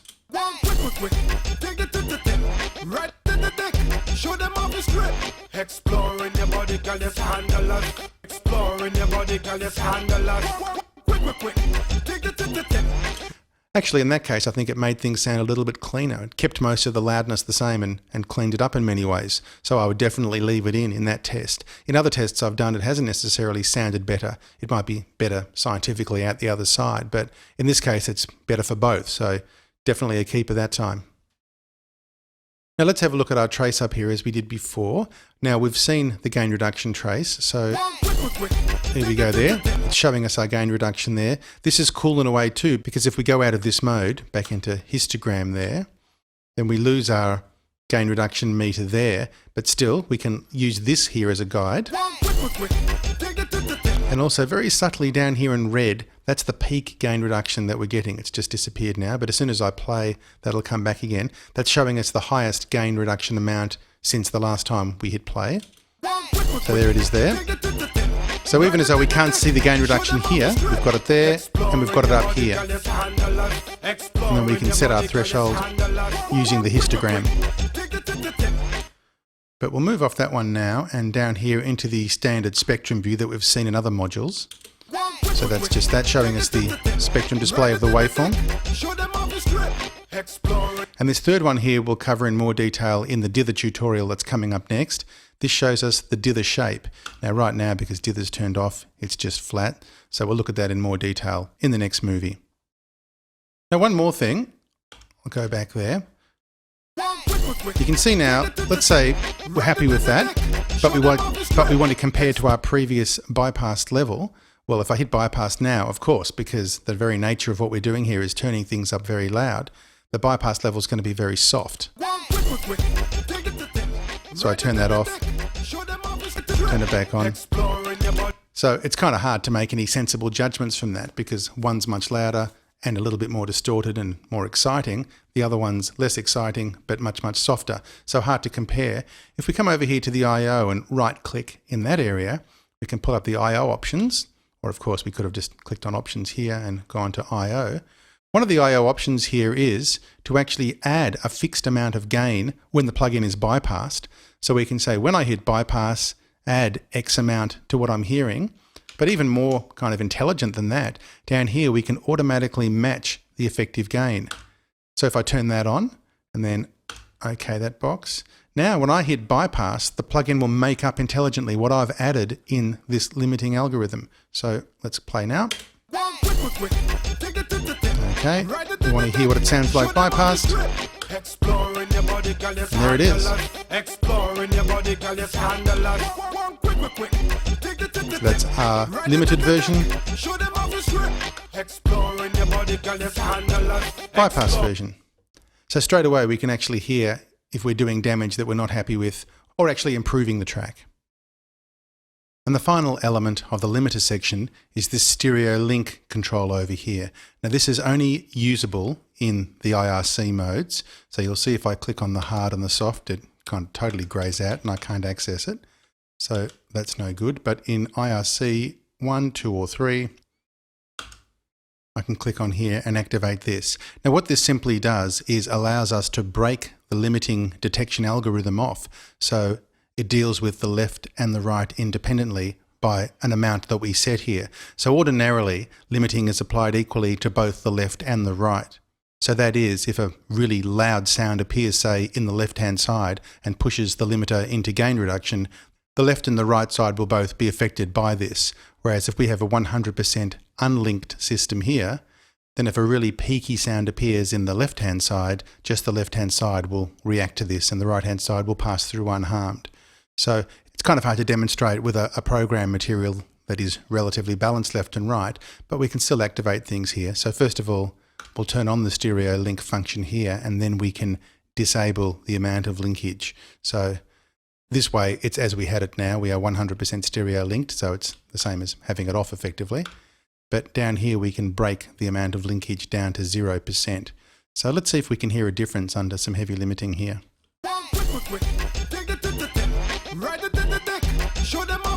So now I'll pull this down.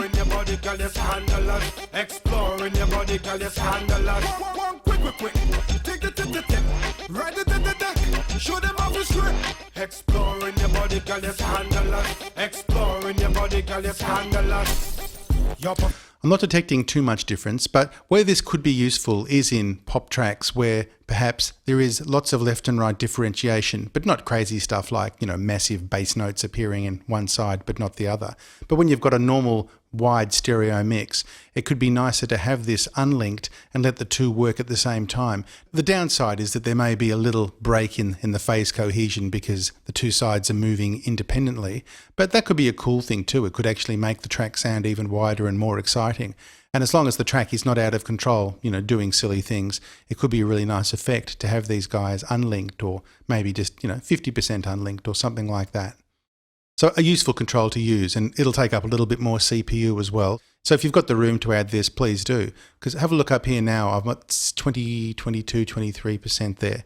Now if I turn this mode off altogether, okay, now it just drops us down to sort of 2019. If I go back to IRC1 instead of IRC3, there we go, so we drop right down to 9 or 10. So as you can see, as the intelligent algorithms get improved here, we add extra features over here, it all has a hit on the CPU. But in a mastering context, as I am here with this one plugin only in there, if you've certainly got the room to do it, then do it. Yeah, if it makes things sound better, definitely use it. That's always the rule. Because the other thing here is the intersample peak detection too. If I take that out, there we go. Now we drop right down to 3%. So we could be using this limiter in its basic mode at 3% here, or we can throw the book at it, so to speak, do the most kind of intelligent, high-powered algorithms here, and bing, we're back up to 23, 24%. So just by activating a few switches. So keep your eye on those things. Make sure you're not getting any glitches or dropouts due to CPU overload. In this case, we're working well under the radar, so that's cool. So that's it for talking about the limiting section of the maximizer. And next up, we'll dive right into this dithering area over here and cover these controls. So now we move on to the dither module, which is this area beginning from there and finishing there. Now, while the dither module does appear inside the maximizer module here, it actually isn't directly related, only in so much as it follows on from the limiting process. But the dithering module is independent of the limiter. So this fella here can be on, over here this guy can be off, and it will still function. And in fact, that here can be off, but as you can see, when I turn that off, that all grays out, but the dithering module itself is still lit up. So the dithering is independent of the limiting process, if you will. So that's important to know, because the chain of things in the whole plugin here is that at the very end of the line, all these modules happen first, of course, so your equalizers, reverbs, and you can adjust those limits. Ideally, the limiter should be the last of these kind of processing modules in the chain.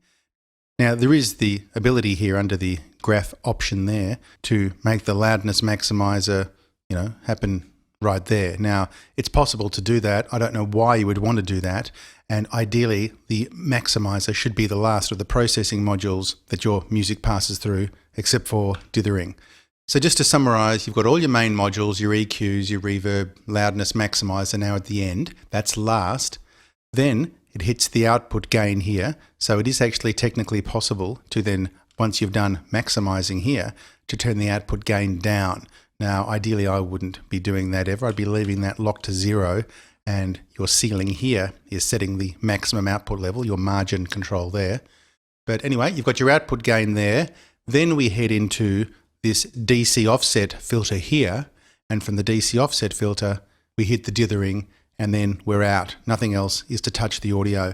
And that's the important thing to understand about dithering. It needs to be the last thing that happens before your audio goes out into the world. It's not supposed to go through any other kind of process, volume change, transformation of any sort after that. Now, for those of you who don't know, I'm sure you're asking the question, it's very well to talk about this, but what is dithering? And put simply, dithering is an injection of very low-level noise that's put across your signal to mask the nasty effects that occur when you normally change bit depths. So dithering is something that you need to put on every time you are reducing the bit depth of your program. So in the case of me now here in Pro Tools, I'm running a 24-bit session. We're mixing in a 64-bit environment in Pro Tools these days with plugins that are handing 32-bit audio off to each other and so on. So what I want to do though at the end is output a 16-bit file to make, let's say, a CD. So in spite of the fact that I'm operating at all these very high bit depths, my desired final output is going to be 16 bits. So that being the case, we're going to be throwing dynamic range or detail away. We have to, because we're going from such a large bit depth down to a smaller one. So in order to do that, the last thing we want to do is just lop off those bottom bits and just have them truncate away, because at the very, very low point there, there's still audible information down there that we want to preserve. So instead of just like scissoring them off and throwing them away, we apply dither to those bottom bits, or bottom 1 or 2 bits in this case. And while that might seem kind of odd, why are you going to inject noise in when you're sort of trying to prevent noise generally? Well, that's true, but the noise is definitely the lesser of the two evils when you hear what the other evil sounds like. And we'll give a little demo of that shortly. But now that we've had a little overview, let's just go through what these settings are all for. So this vertical section here is all to do with the dithering itself. So there's different types of dithering here. Now, mbit plus is Ozone's kind of house dither, shall we call it that. It's the boutique dither that iZotope have made, and under most circumstances it would be my choice. I'm not really I suppose what you'd call a dither snob. So when iZotope say this is a really, really good dither, I'm inclined to just believe them and go with that. But if you want to explore a little deeper, there's things we can do. So I'll turn this module back on so we light up here. Now, as we mentioned in our limiting tutorial, this option here shows me the dither noise shape. So at the moment we've got a flat line because dithering is on but not really activated down here. Dither amount is none.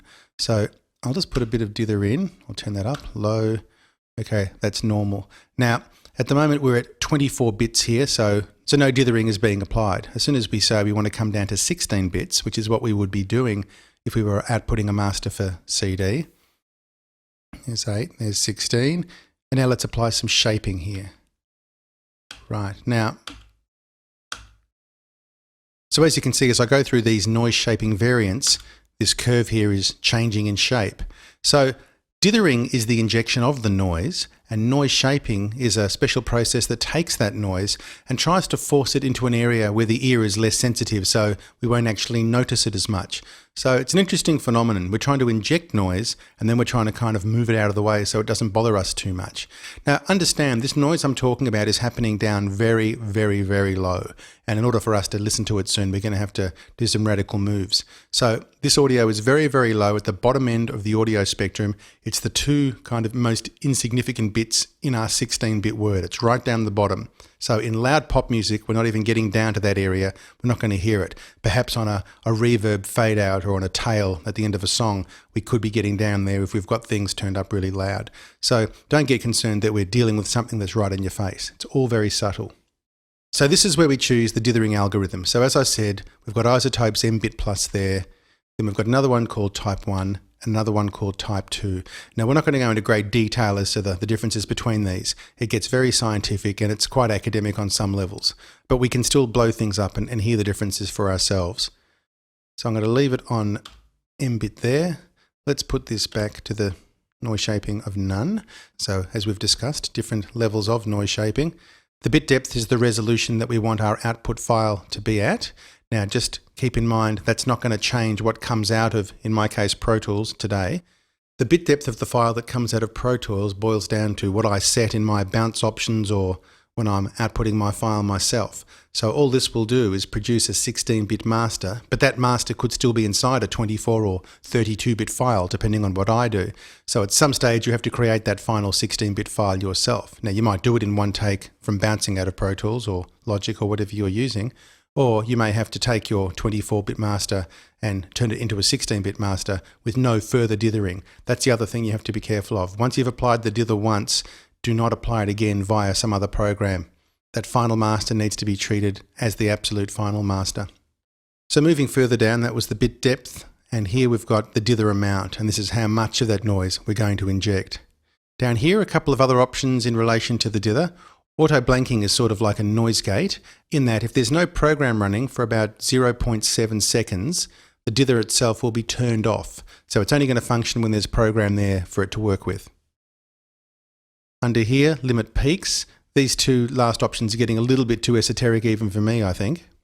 So this one here, as you can see from the pop-up help, suppresses spurious peaks of high frequency shaped noise. Fair enough. I'm not too sure how much influence that's going to have, but we can switch that in if need be. This one down here won't come on until we change to type 2 here of the dithering. And now we've got harmonic suppression, and pertinent only to that type 2 dither that can move harmonic quantization noise up into a different range, similar to how noise shaping attempts to move the whole dither up beyond our hearing. So I'm going to go back to mbit and quickly now move on to the DC offset meter, which is a phenomenon that occurs usually in the analog domain where bits of DC offset can get into your files and result in low frequency information, which is inaudible in many ways. It can be right down super low, 10 hertz and below. And what that can do is eat up headroom in your track, which can result in you not being able to get things as loud as you want because this invisible bottom end is eating up the headroom. So in order to prevent that, we can put on this real-time DC filter here. Now that again takes a little bit of extra DSP.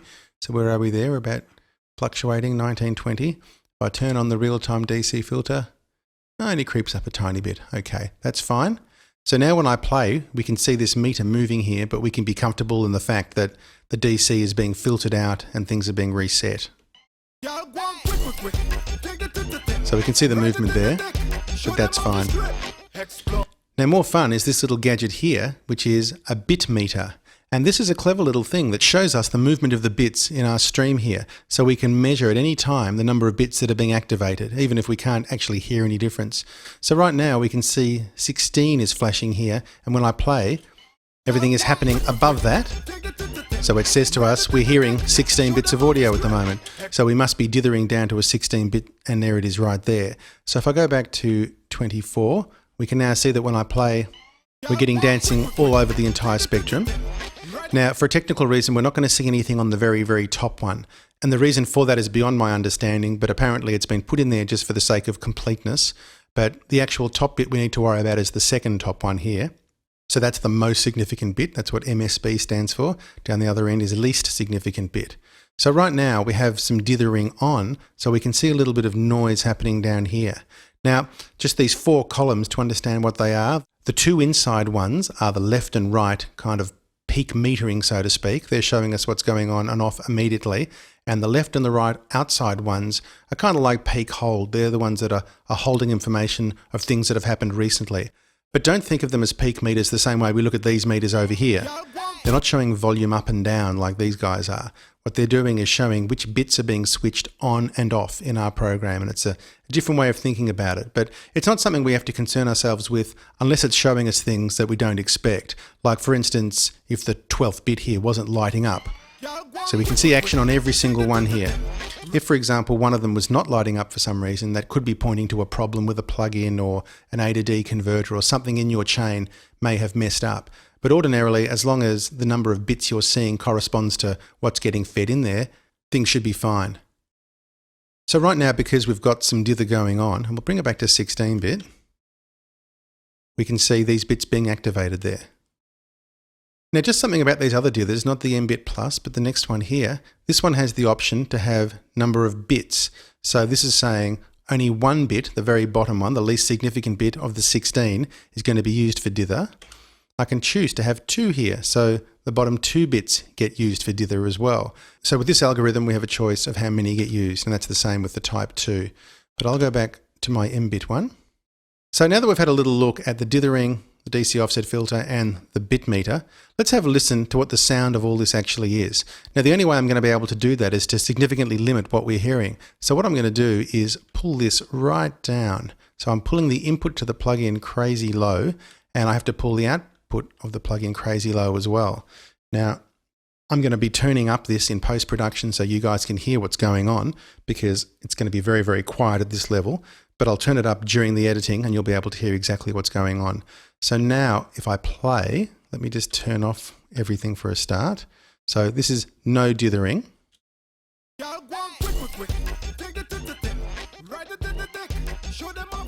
Okay, so I've got that nice and soft now. Now that all sounds fine. All I've done is taken my 24-bit master and turned it down. If I now turn on the dithering, but down here for dither amount, say none. So I've now got 0 dithering.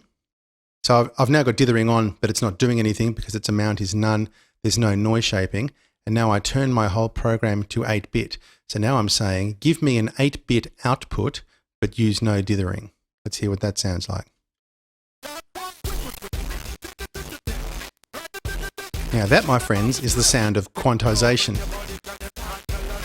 So there's not enough bits in our audio stream to represent the music, and everything else is being thrown off the bottom. So that's all that's left. We're only hearing probably 2 bits of audio. So that's what's left over. That's quantization noise, and that's what's ugly. Now, of course, normally our music doesn't sound like that, but down at the very, very soft levels, that's kind of what's going on if we don't dither. Okay. So now let's inject some dither into that. So I'll say dither amount Right, so now we've got some hiss in there. Now what's the magic about dither is that even as though that hiss is obviously ugly and not a nice thing to listen to, we're kind of hearing more of the music now suddenly, aren't we? It actually sounds like less of that music is being thrown away. It's kind of a smoother representation. So I'll keep going. Now I'll up this from low to normal. And listen to that music now. It's actually not choppy anymore. And that's high. So let's go back to normal, and now let's turn up the noise shaping with this. Okay, now you can see this curve here representing what the noise shaping is doing. Bit more. Bit more. And now that track to me sounds, you know, smooth like it normally was. And we can see here the number of bits that are being stimulated is only really 2 or 3. So we're looking at a dynamic range of about 12 dB there at the most when we flick onto that third bit. So 8 is the base one there, and we're flicking up maybe 1 or 2 lights above that. So we're hearing basically 3 bits of audio.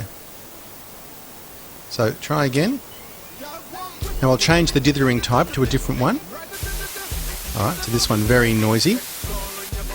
That's 1 bit being used, and this is the reason why you might want to use more than 1. Even 1 bit there, it's a bit choppy and gatey sounding. But then 2 bits, while being noisier, has smoothed out the audio. Noise shape that. Noise shape that. If I put on auto blanking now, you'll hear, as soon as I hit stop, it turns off after a little while when it realises there's no music. Then as soon as the music starts again, on it comes. So that's auto blanking. Type 2, different sound again you can hear.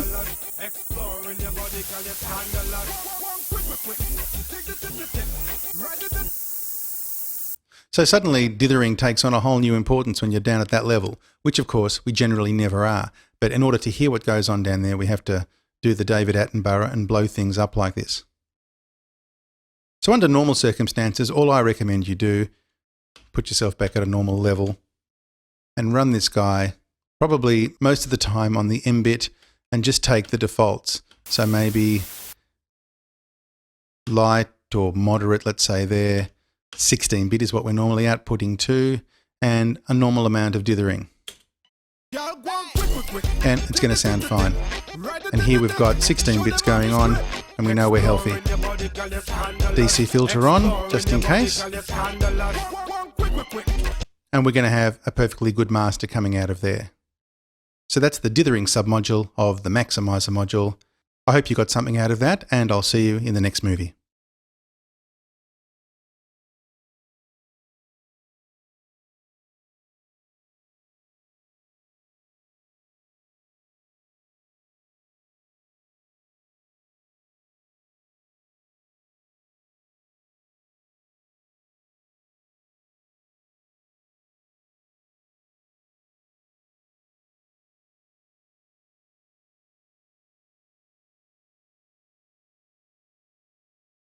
Now, while as we've been going along, we've been having a look at the options for each module, we haven't really had a decent look at the General Options tab here, which has a lot of options we can go through. So we'll quickly run through these now and see what they do. So down here on the left column, this is pretty much mostly to do with graphics, as is labelled up there. So we'll start at the top. Enable meters enables you to turn off the metering in both the spectrums and the main meters over here. So right now, if I play with the meters on, now I can click on this and metering will stop. So that's that one. Over here, show tooltips. As you can see now, just by hovering over that, we're getting a tooltip explaining what that tool is for. So same thing, wherever I go, little instruction thing pops up explaining what that tool is for. This simply just turns that off so that doesn't happen. So now, if those things annoy you, you can turn them off. Third up, enable animation. And I better say, similar to the first one, like why you would want to turn off the meters, apart from the fact that perhaps they might be annoying you visually, most of this stuff is to do with CPU usage. So if at any stage you think the movement of the meters is interfering with your computer, perhaps you're on a fairly old computer that's struggling to keep up, you can do all these little things that can conserve power. But for any computer in the last 3 or 4 years, you should be fine with most of these functions switched in. But just in case, we need to cover them. So enable animation refers to all the nice little animations that happen when boxes are popping up and down. So when I close this box, see it's a nice little animation. When I open up options again, it does this nice little zoom and pop up. So I can turn those off entirely just to save a tiny bit more power. So now when I close, just a flat thing. When I open it up, just a boring open like that. So your choice. Enable animated focus. This is operating when I'm using the keyboards to zoom around the interface here. Now, if I click on, say, that one there, now that I've made that kind of active in this box, if I use my enter key on my keypad, I can turn that back on. Now see when I do that, these little white brackets appear around the option just to show me which one's active. So if I don't want those, I can disable them with this control here. Now here, show screen glare. This is just a subtle visual thing. When I turn this on and off, you'll be able to see on the display here just some of the lighting effects that have been used in the creation of the graphic interface will dim off. So you can just see the whole thing backs off a little bit. So that's off, on, off, on. So purely a visual thing there. Now, frame rate limiter, again, this is to do with CPU usage. The default is 30 frames per second. This is how smooth or how liquid the meters are over here. So let's run that. So you can see things are quite smooth. There's no kind of jerking around of the movement of those meters. If I'm having trouble with my CPU usage, I can slow down the amount of frames being used here, and I'll get more power to the computer at the exchange of having the meters a bit more sort of blocky. So let's look at that. So it just doesn't look quite as smooth. And the other extreme, if I go much, much higher, now they're sort of ultra smooth. So I find the recommended version of 30 pretty fine. I haven't got a problem with the accuracy of the metering at that level. So that's a fair compromise. This one here, opacity, is disabled on my host, which is Pro Tools running RTAS, but on some other hosts, it enables you to control the opacity or transparency, if you like, of the plugin. So it can actually float there and you can see through it and see other things, but it doesn't work on Pro Tools here. The brightness control here, another visual one, just lets you change the display of the plugin there, as you can see. So perhaps you might find darker is better. I'm okay with it on 0, so I'll leave it like that. Now, dimming the controls when bypassed. You've noticed that when I bypass a module, the module kind of all goes grayed out and it's fairly obvious that those controls are unavailable. So just a quick example of that. Here's the equalizer module now. If I bypass that, you can see it all kind of whites out there, and I quite like that. Lets me know exactly what's going on. If for some reason you don't like that, you can turn off that control there. And now when I bypass, it doesn't do that. The bypass light, of course, is a bright flashing red there, letting me know something's on. But personally, I prefer the more aggressive approach of really dimming the module out. And just on that again here, solo bypass indicator, and your choice is the blinking that we just saw there. So when I go into bypass, it's a blinking red light, or the solo is a blinking blue light. So back into bypass. The option is, instead of blinking, I can have it as a solid light instead. So now I've got bypass on, or I've got solo on, and it's just a solid light instead of a flashing one. So that's the end of that column there. Down here we've got the crossover column. Now we discussed this earlier, show the mini spectrum handles. So that enables me, if I turn that on, I'll go to a module that has crossovers, say the dynamics module there. And you can see now I've got this little white line that I can grab these guys and pull them down. So little handles representing these controls down there. So that's the mini spectrum handles. If I turn that off, you can see they switch in and out up top there. Now host over here talks about delay compensation. If I click here, have a look at this. Now up pops this little box explaining what the current delay of the plugin is. Now if your particular host supports delay compensation, as most of them do these days, this is telling us how much delay Ozone is going to tell your host to use to handle the plugin. So first of all, it has to be enabled. So I've got it checked there. And it's telling me that my total system delay here is just over 8,000 samples. So if I want to compare that with Pro Tools, I've got that switched in there, switched here, and there it is down there, exactly the delay that the plugin is telling me. So I'm wondering why it's as big as 8,000. I think it's because of the maximizer here. And yeah, it's because we're using some of these sample heavy processors. So you can keep an eye on that delay compensation amount there. As I turn off the intersample detection, drops down into the 7000s now, but most of it I think is going to be coming from this IRC here.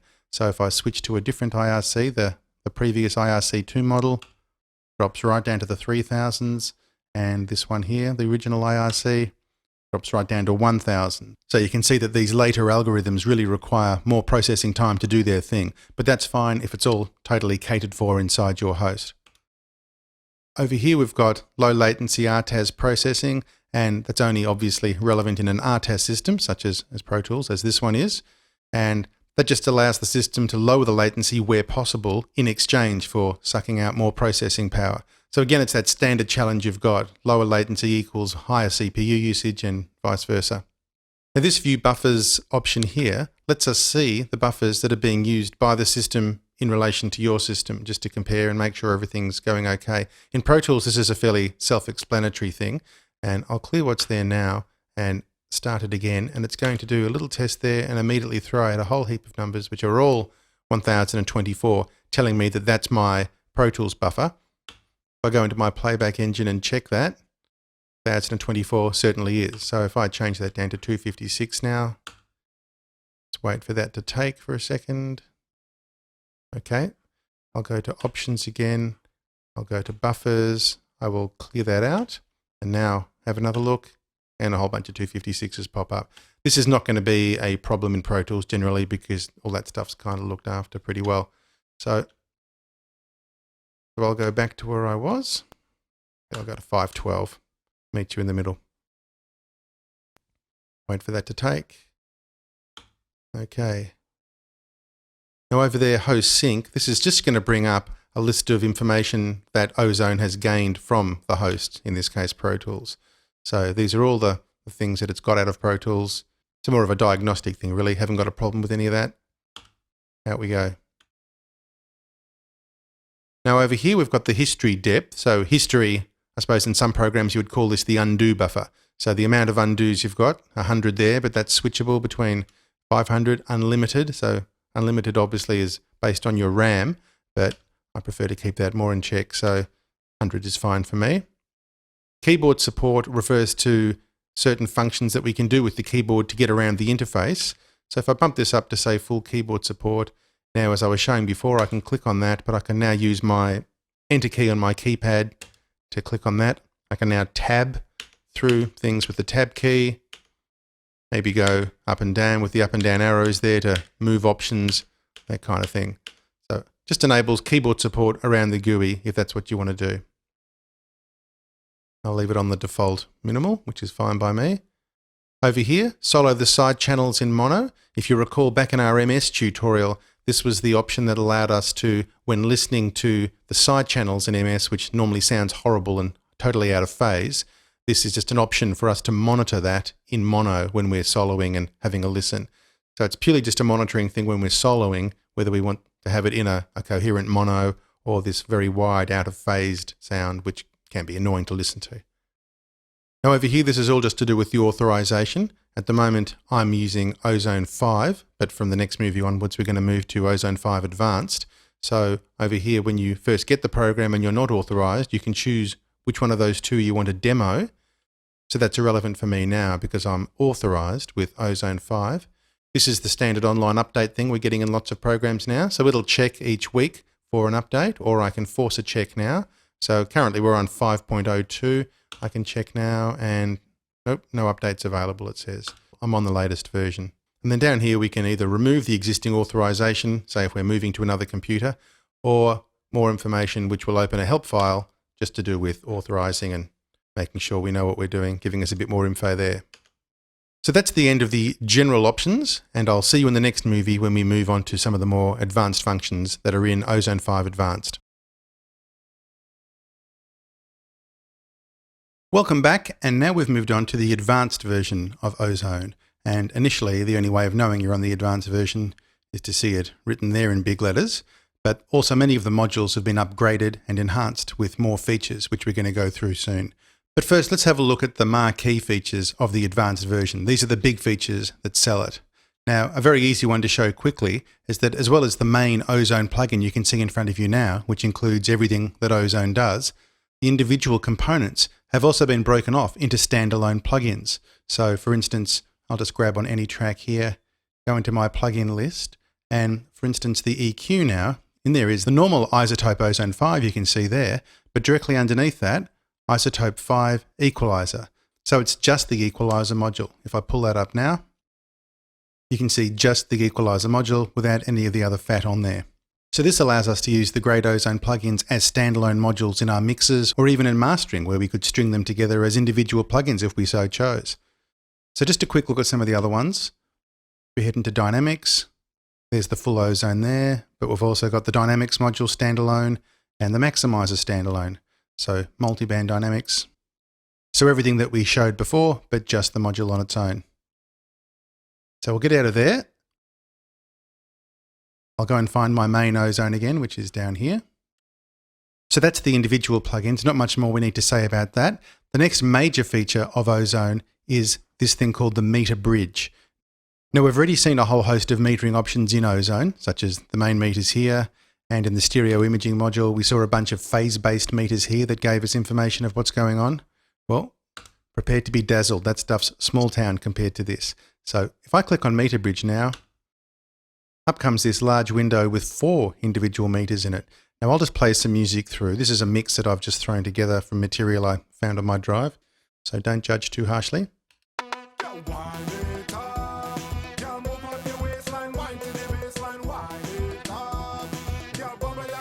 So you can see now all 4 of these meters dancing around, looking pretty nice. But what's very cool about this is how customizable this actually is. So that's the default now with the 4 meters going. Now down here on the left, you can see that I've got show hide buttons for each of the 4 graphs. So we've got the spectrogram, which is this one up here. We have the spectrum, which is this one here. The stereo, which is that one there. And of course the levels down here. Now with all 4, as they show at the moment, I'm free to resize them this way. So I can grab any of these vertical or horizontal bars and move things around. And you can see more information jumps into view as the screen gets bigger. Of course, I'm free to hit the zoom button here and take up the entire screen. Zoom down here, that gets larger. So very intelligent ways of scaling themselves. But I've also got these show and hide buttons here. So if I want to get rid of, say, the spectrogram here altogether, then the spectrum says thanks very much and it steals this vertical space. Same over here if I want to get rid of the left-right stereo meters. Now this guy takes all the space to himself. If I get rid of that, then he can have the whole thing to himself and so on. So let's put them all back in. But better than that, there's a whole host of options that each one has, and you can access the options by soloing that set of meters with its own button here. So you can see in the corners, each one's got its own button here that makes it take over. So for instance, if the spectrogram wanted to take over, I would hit there, and now I've got a whole bunch of controls here. I can hit options and a whole bunch more pop up. So we'll go through some of these now. So let's play the track and we can see some information and discuss what's being shown. So what we're seeing is a very attractive and startling looking meter that is giving us lots of information of frequency up here, over time down here. So the immediate thing we hear is happening at the beginning and then it floats. So if I hit stop now, that's the echoes fading out from the track and it's over time. Start again. So we can see by the density of this how thick the bottom end is versus the top end, for instance. Now we're looking at it in a 3D view at the moment. Let's hit 2D and much more boring by comparison, but still a very useful little graph.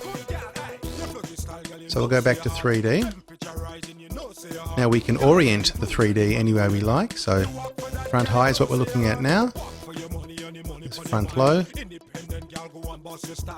The way it falls away. Diagonal. Side high. Side low.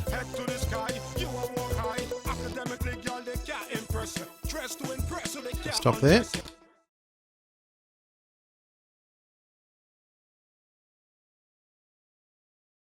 Now this area down here relates to what's called the meter taps, and we'll discuss that in the next tutorial as a separate topic because that's a very cool little feature. Now under here is some options. I won't go into these in great detail because we would literally be here for hours if we went through every single option that's around the place. But we can adjust heights, zoom factor, and so on, and also certain ways of the meters responding. So we can do all that sort of thing, but rest assured there's enough power here to look after whatever you want to do. I'll close that and left it in a bit of a mess. We'll get out of there anyway. Now down here, we've got a standard spectrum that we've seen before. Now all this noise you can see dancing around here is because of all the analog plugins that are sitting on this mix generating noise, I think. So they're all sitting there bubbling away. This type of meter we're familiar with. Again, options down here.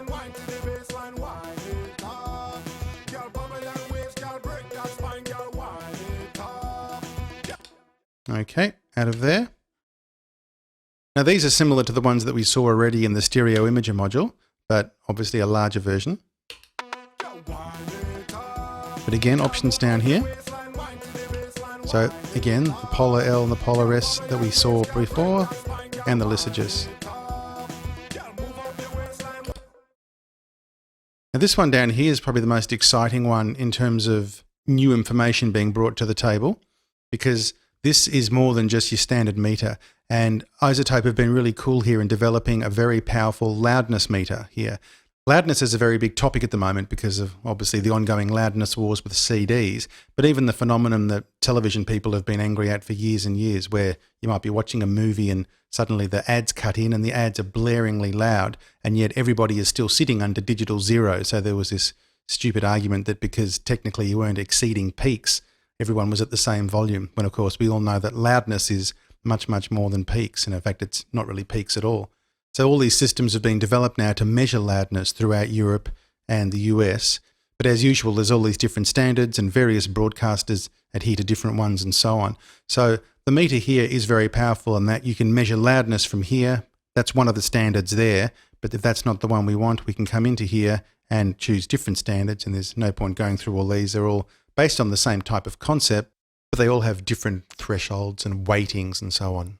But iZotope's got a whole heap of them covered, as well as the K system, which is the system developed by renowned mastering engineer Bob Katz, who was also fed up with loudness issues and decided to develop a way to measure it accurately between material. So if we click on the K system here, that opens up some other options over here that we can click on. And then you've got your standard peak and RMS meters there. So again, we won't go into this in any more detail than that because we'd be getting overly technical, and there's plenty of information about this sort of stuff out there on the interwebs. So there's the 4 meters. What I do like about this meter bridge though is that this is a standalone window that you can pick up and move around. So if you've got a system that has a second monitor, for instance, you could pin this onto your second monitor and just leave it there as an ongoing meter that you can be glancing at anytime you're working. So that's certainly the way I use it. Drag it off to the side to your second screen and have it sitting there. So that's the meter bridge, and next up we're going to talk about the meter tap plugin that comes with Ozone 5 Advanced and how powerful that is. See you there.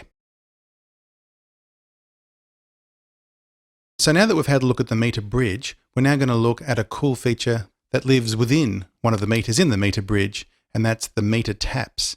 Now check this out. I'll open up the meter bridge again, and I'll now focus on the spectrogram up here. And that enables us to access these 2 pop-ups at the bottom, the options which we've had a quick look at, and now this one, which is the focus of this tutorial, the meter taps. Now I'll click in here and you'll see that there's 8 slots here, and the first one's taken with the main output, and we've already had a little look at that. I'll play now and you'll see again. So we get this nice cloud-based display of the frequency up here versus time down here. And we saw there was various ways of alternating and changing the perspective of this display, but we'll leave it like that for now. So as you can see, we've got a nice green sort of cloud display here, and we can click on the color button here and change that to anything we want, but let's just leave it at green for now. Now what the meter taps enable us to do is use this meter to show us what it shows us on separate parts of our mix, as well as just the main output section. So we can now put that over individual tracks or individual groups in our mix and have them show up as different colors to compare and contrast with what we've got. So let's have a look at this. At the moment, we're just seeing the entire mix. We've got it over the main output. Close that off, get rid of that for now, and I'll go into my mixer here, and I've got a drum group set up down here. So there's the drum auxiliary, all the drums culminate there.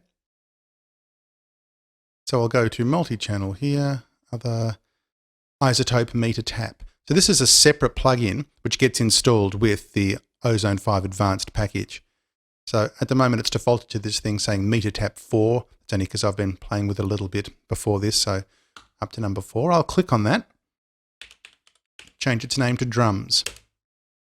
Now we'll get out of here, go back to our main Ozone 5 at the other end, over our master, go into meter bridge again. And when I click on this, it'll pop up here. We've now got a second option, drums, which is being created. So now we've got drums, which is going to be shown, and that's going to show up as a pink color. So let's play now. So now we've got the green cloud and the pink cloud. So if I don't show the main one, we can just look at our drums. So that's just the spectrogram for the drums. Now on my mixer here, I'm going to solo just the bass drums in this track. So there's just the 2 kicks I've got going. And you can see the different frequency response there. See that every second one seems to be a little bit stronger up here in the low mids, pokes out more.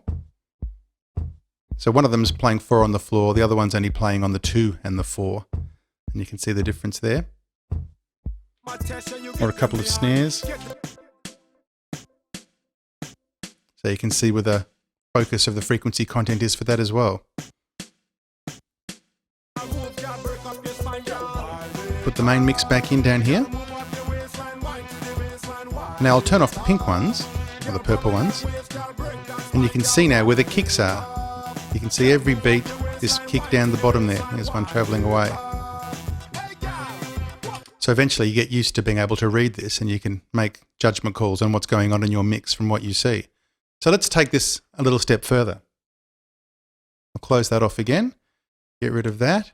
I've also got a group set up for keyboards somewhere. There it is, A keys. So I'll come down here, go to other, iZotope meter tap on the keys, click on there,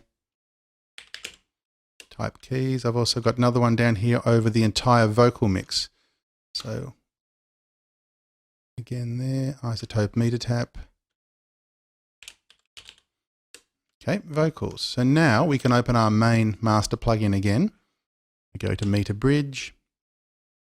And on this 3rd slot, I can say keys. 4th slot, I can say vocals. Now we've got 4 distinct colors there, which is cool. I'll turn off the main one so we don't double up on everything. So now this is pretty much the entire mix. We've got drums, keys, and vocals. There's no effects being looked after here, but just the core tracks. So apart from the eye candy that provides us, it does give us some interesting feedback. Look at these keyboards that are going all the way up to the high frequencies. Like a little stiff bar there.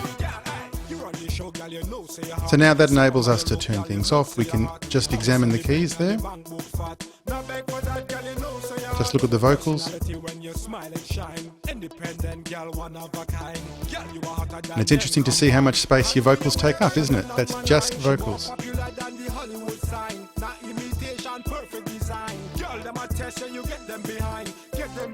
Vocals and keys might give us some indications of some areas we may want to EQ the keys to let the vocals poke out a bit more, perhaps.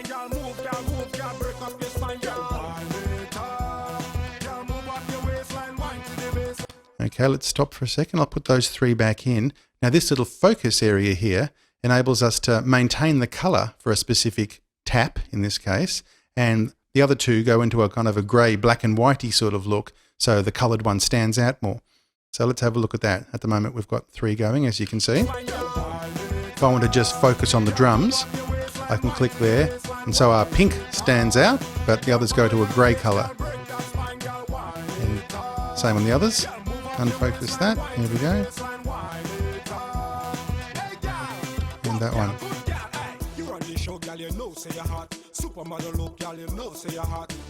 And of course all these changes over here will still affect this en masse. you smile and shine. Independent girl, one of a kind. Girl, you are hotter than them combined. And when you wear Chanel number 9, she more popular than the Hollywood sign. Not Interesting. imitation, perfect design. So you can really check the bottom end of your mix now through here.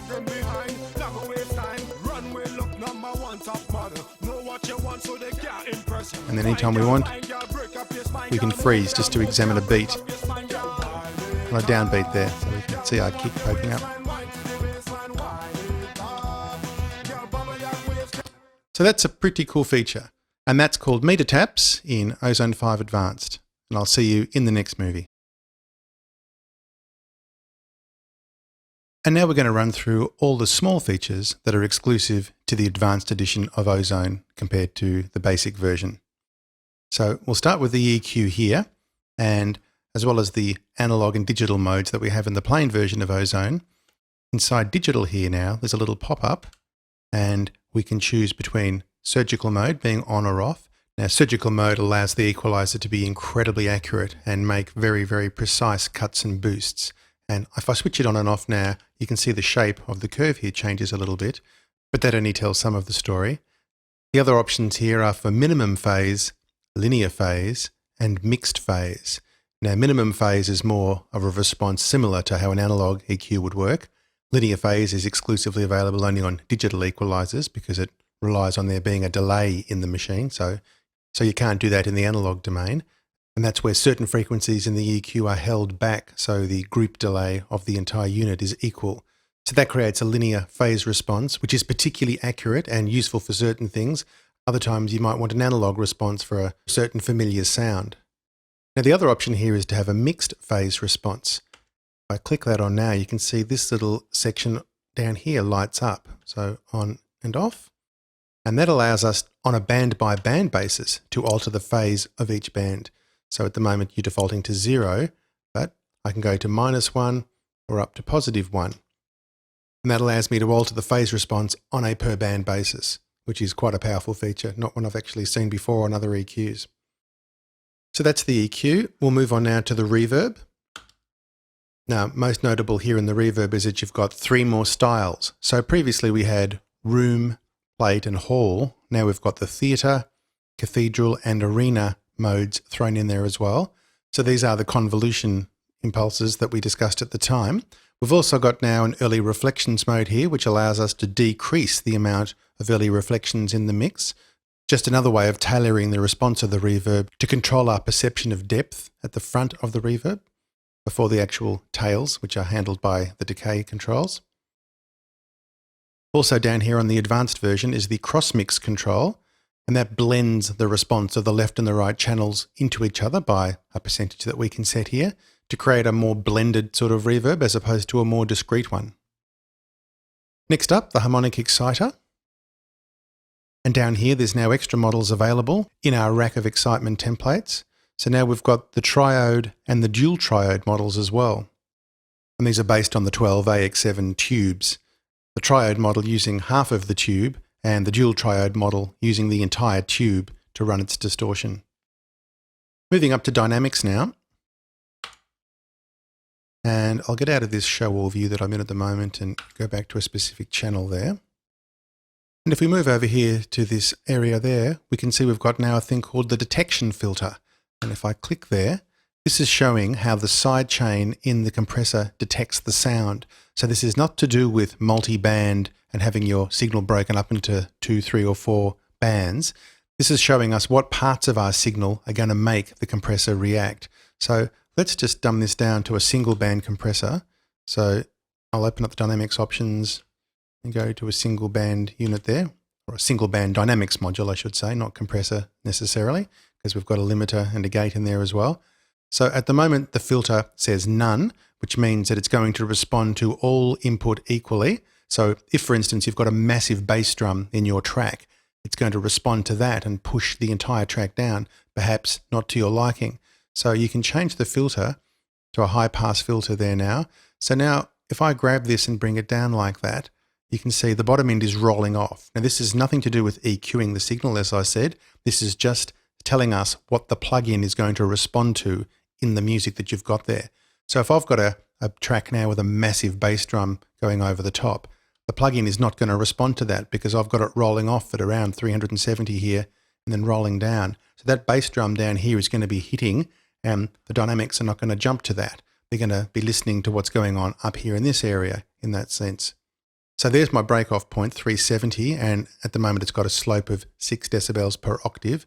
So I can tighten that up and you can see the result there. It falls over the edge a lot quicker when you get up to 24 decibels or indeed 48 decibels per octave. So the rule about roll-offs generally is that you want to have it as shallow as you can to achieve your goals, but sometimes you're going to need that really tight fall-off if you've got something down here that you're trying to avoid. So anyway, that's the high-pass variant of that. Then there's a tilt variant there, which is going to react a certain way. And you can adjust the kind of shape of the tilt there with the amount. So there's your two choices, and with those two you can certainly get the processor to respond to the part of your audio that you want it to. We also have the option here to solo the curve, which is useful if you're trying to tune it to get something out of the way. So I'll play some track. Now I'll move it to the high pass there. So if I solo that now, so you can hear, if I'm trying to avoid that bass drum that's in there, so you can hear, so you hear that bass drum kicking through. Now let's try and make it so it doesn't respond to that. So we're only getting the upper harmonics of that bass drum now. So that way we can tune this filter to respond exactly how we want. So that's the detection filter. Another addition down here, there was two options for choosing how the response of the dynamics module works on its threshold. And our options were peak and RMS. And there's peak, there's RMS. But now in Ozone 5 Advanced, we have the option of envelope mode, which is a shortened version for true envelope. And true envelope detection is similar to RMS detection, but it produces an even response across all frequencies, which RMS isn't able to do quite as well. So another option for how detection works, which might work better for you. Now moving over here to this part of the response, we can zoom in there, we can zoom out there. But you'll notice now we haven't got the knee control that was here, that was offering us soft and hard knee. Now we've got a continually variable control here, which obviously gives us more control. So let's zoom in right onto this break up high. That one there's the compressor break, which is under 1 to 1 at the moment, so it's going up in that direction. Just roll things back there. There we go. Now can we zoom in even more on that? Not as well. Actually, I'll do it on there we go. Now you can see I can use these brackets here to open up the knee. Now this is the limiter I'm working on there, so you can see it up there as I move it. I'm softening the knee of that limiter continually variable. So from an absolute hard knee to a very, very slight and soft knee. Let's zoom out and do the same thing down on the compressor one, which is down there. And so I can click that soft knee and hard knee. Though the ratio is very low, I'll make it much tighter. Soft knee, hard knee. Now in the dynamics options here, we've also got now a look ahead control. So we can grow that number now to allow better processing of transients, but at the expense of increasing the latency of the plugin naturally, because we're delaying the processing, allowing the plugin more time to sit and think. So that's in milliseconds, and again, a trade-off between latency and a certain amount of quality. Jumping over to stereo imaging now, and we can see a new addition here is this stereoize slider. So on top of the per band widening effects that we've got here, we can get quite a pleasing stereo spread with this control as well. So let's have a listen. So we can see that's a relatively wide mix. Let's put it on there.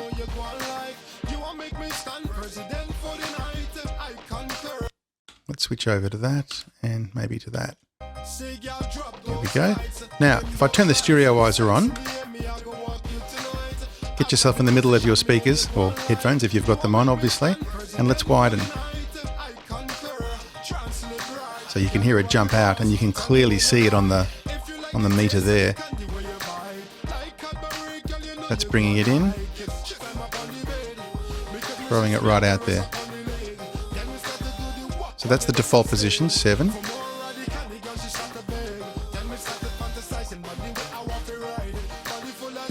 But it is having a negative phase effect. We can see on this red undersection here. If I bring it back into the default, it's not quite as dramatic down there as it was before. Turn that off entirely, and a lot of the antiphases stop there. In fact, just about all of it has. So I'll turn it back on. So you can hear things get wider, but there is that trade-off in terms of anti-phase. If you do have the Ozone 5 advanced version, well then you have got the separate plug-in that you could use, and you could put this over buses, for instance. So maybe keyboards or guitars could benefit from this sort of widening, but not so much the drums, for instance. Moving over to the maximizer now, and one really cool feature of the advanced version of the maximizer is this transient recovery control here. And you might recall back when we covered the maximizer, I was talking about how these more modern versions of limiters have got all these great controls in them to get things louder but less distorted. And this is another example of that, transient recovery, which will shape the transients that are coming in, like on sharp things such as, drums, percussive instruments and so on, and allow them to still kind of poke through or still give us the sense that they're poking through, but yet boost loudness at the same time. So let's see if we can get a demo happening that shows that. So we're pretty loud now anyway, in terms of compression. I'll turn that on. Have a little look down here at the latency, and you can see it changing as I switch certain functions on and off.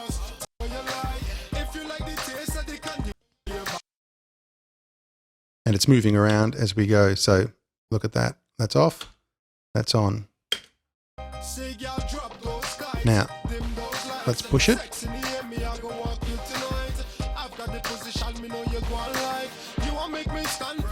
Okay, there's no sensible reason why I should be limiting that much, but for the sake of the exercise.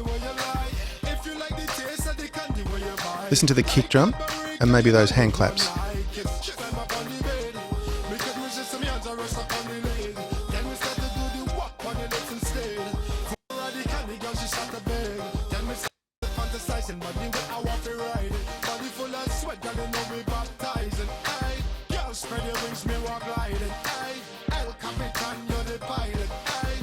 Now the chorus kicks in.